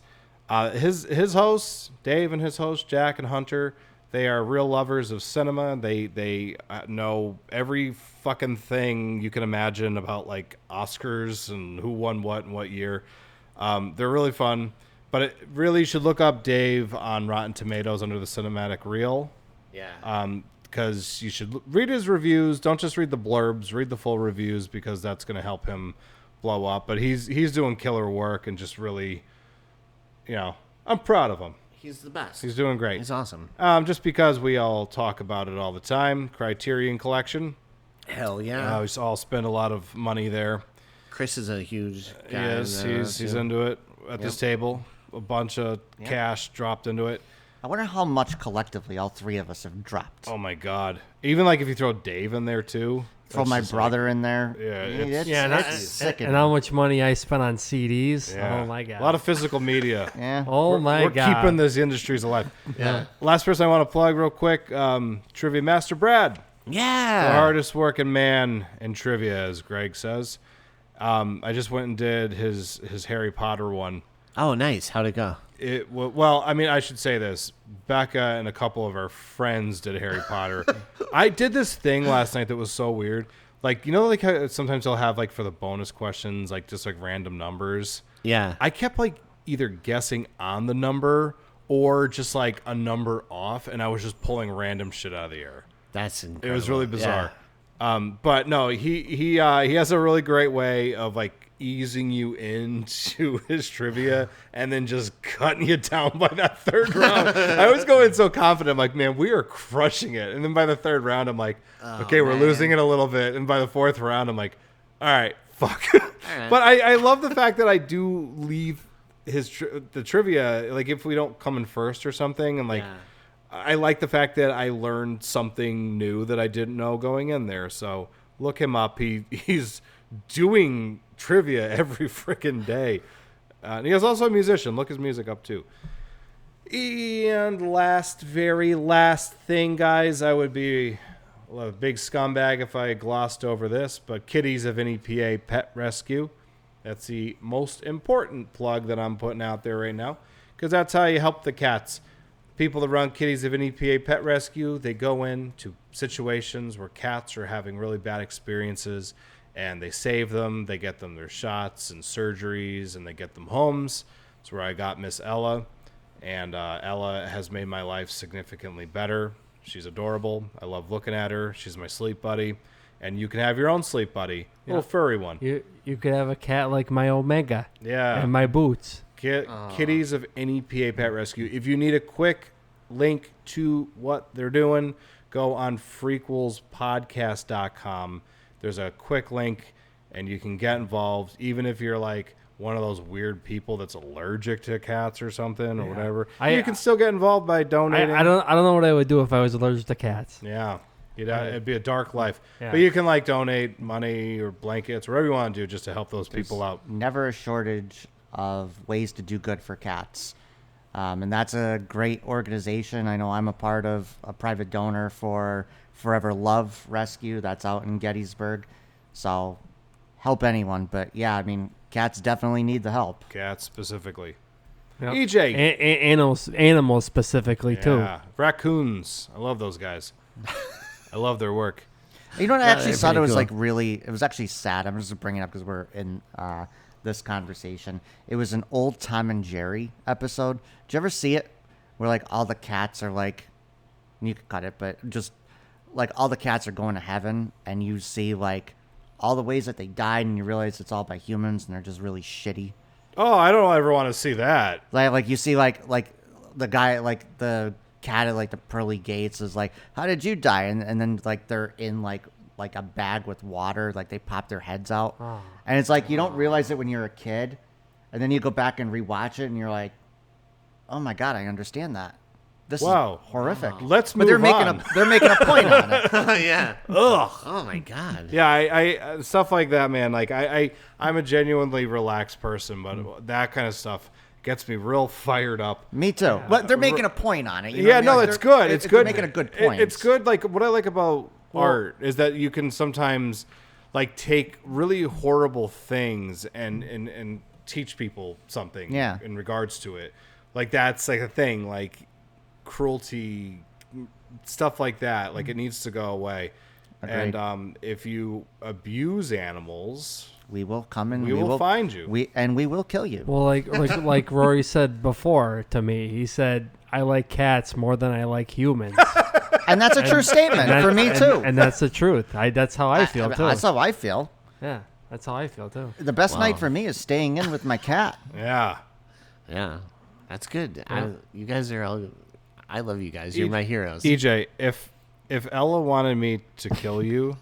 Yes, I would do it. I know. Yeah. I know. And I wouldn't blame you. Yeah, I would take it. There's been times where I've canceled my plans to go see a movie or something just because my cat don't want to get off of me, and I'm not going to make him. Yeah, I don't blame you. I don't blame you. Yeah, well, when I leave my room, my cat leaves my room, but if I stay in my room, he doesn't move. Yeah. Yeah. I wake up and I got these two little fluffy companions on my bed. Ella likes to sleep under the blankets with me. Yeah. And I'm just telling you, sometimes you meet people and they're like, oh, I don't really like cats. I like dogs. They always say they like dogs. Yeah, more. Yeah, and I'm like, you know what's funny? I'm like, I love dogs and cats. I just say I like a couple of animals. I just say I like cats. I'm like, I don't care about dogs. I mean, I don't mind dogs. I just adopted a couple of animals. Cats. What'd you adopt? A cat. I named him Pa Walker. I got a fish. His name is Finn Diesel. I got another fish. Her name is Michelle Rodriguez. Then I got a horse named Gallop Godot. And then I got a poodle, and I named him Poodle Chris. So ludicrous. That's good. Thanks, Russ. I'm surprised you didn't get the cat and call him Peter Hiss. Furious. You should call it Peter Hiss. The Peter Hiss. Peter Hiss. But they're fast and furious. I would watch that. The Fast and the Furious. Yeah. The Fast and the Furious. I like your little arc you're building. Thank you. Is it Fast and Furious? It's Fast and Furious. No, but and his coworkers thought he was telling the furious. truth, and he showed him a picture of a cat with a cigarette. Oh yeah. So how this started as I texted Casey Clocker, friend of the show. I said, "Hey, I adopted a cat," and he's like, "Oh, really?" And I'm like, "Yeah, but Yeah, I don't know. He's kind of weird. He just hangs out on my porch and smokes cigarettes all day. And he's always just out there smoking, even in the rain. He just said he likes to listen to the cars pass by. And anyway, he wears like this little beanie. So I sent like a picture of this cat, and it's like it looks like he's literally on the porch, like watching cars go by on a rainy day. And then I kept just escalating it. He's like, "Oh, how's Paul Walker today?" I'm like, I think he has a problem because he just hangs out outside. He's like, "Oh, I need to get a smoke, right?" And then I was like, "Yeah, I adopted a fish," and I just kept going. I'm like, I keep getting these animals, and they're all like, I think they're cuddly and cute, and then they get home and they're like, "Hey, pick me up a pack of smokes." But anyways, that's where this started. I love it. Yeah.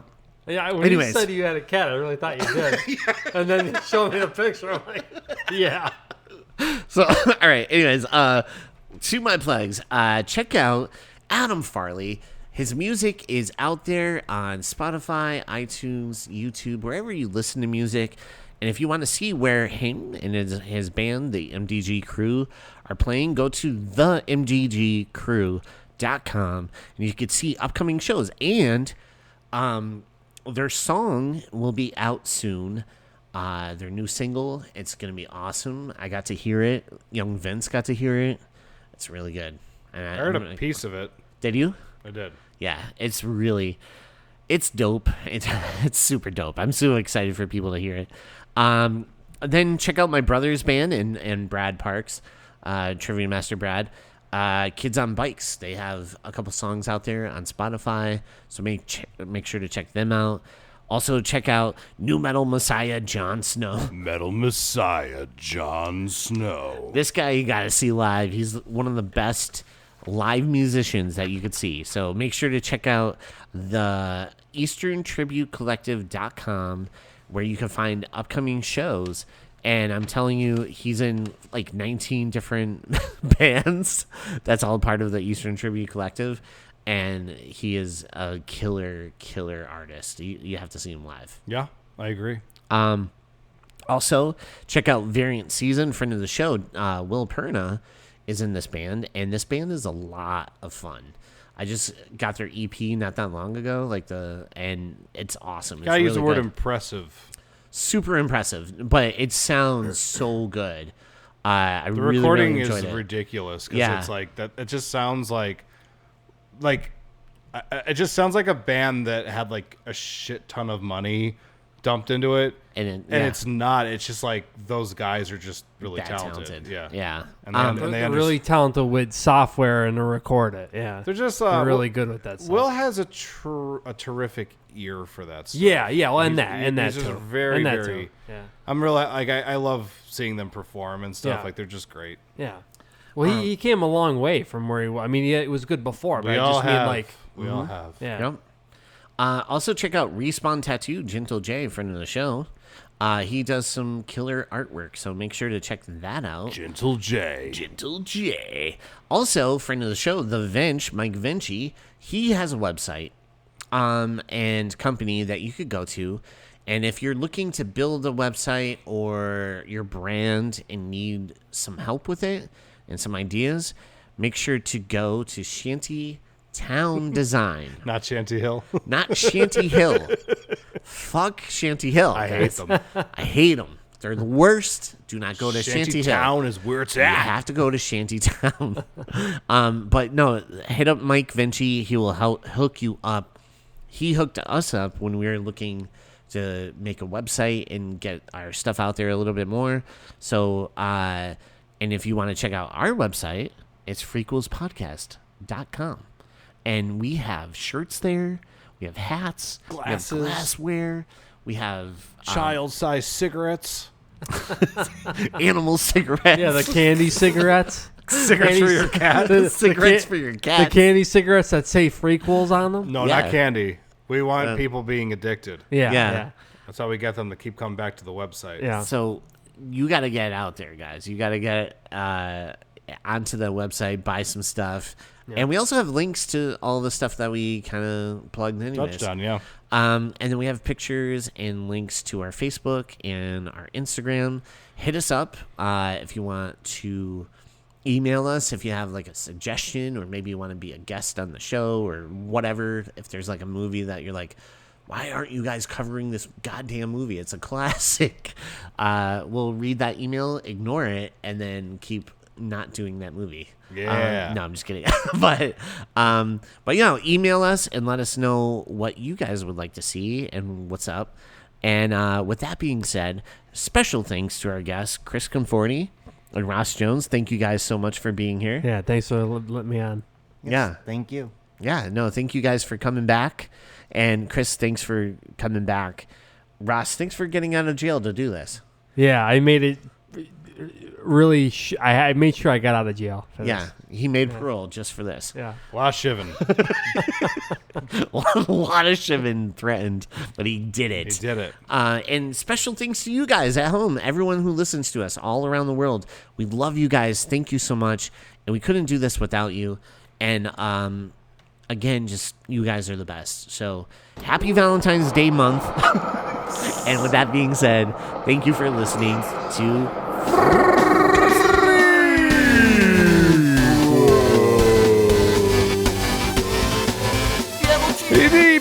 You got it.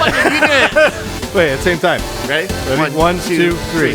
Seattle PD, baby! Fuck yeah! So good. I knew it.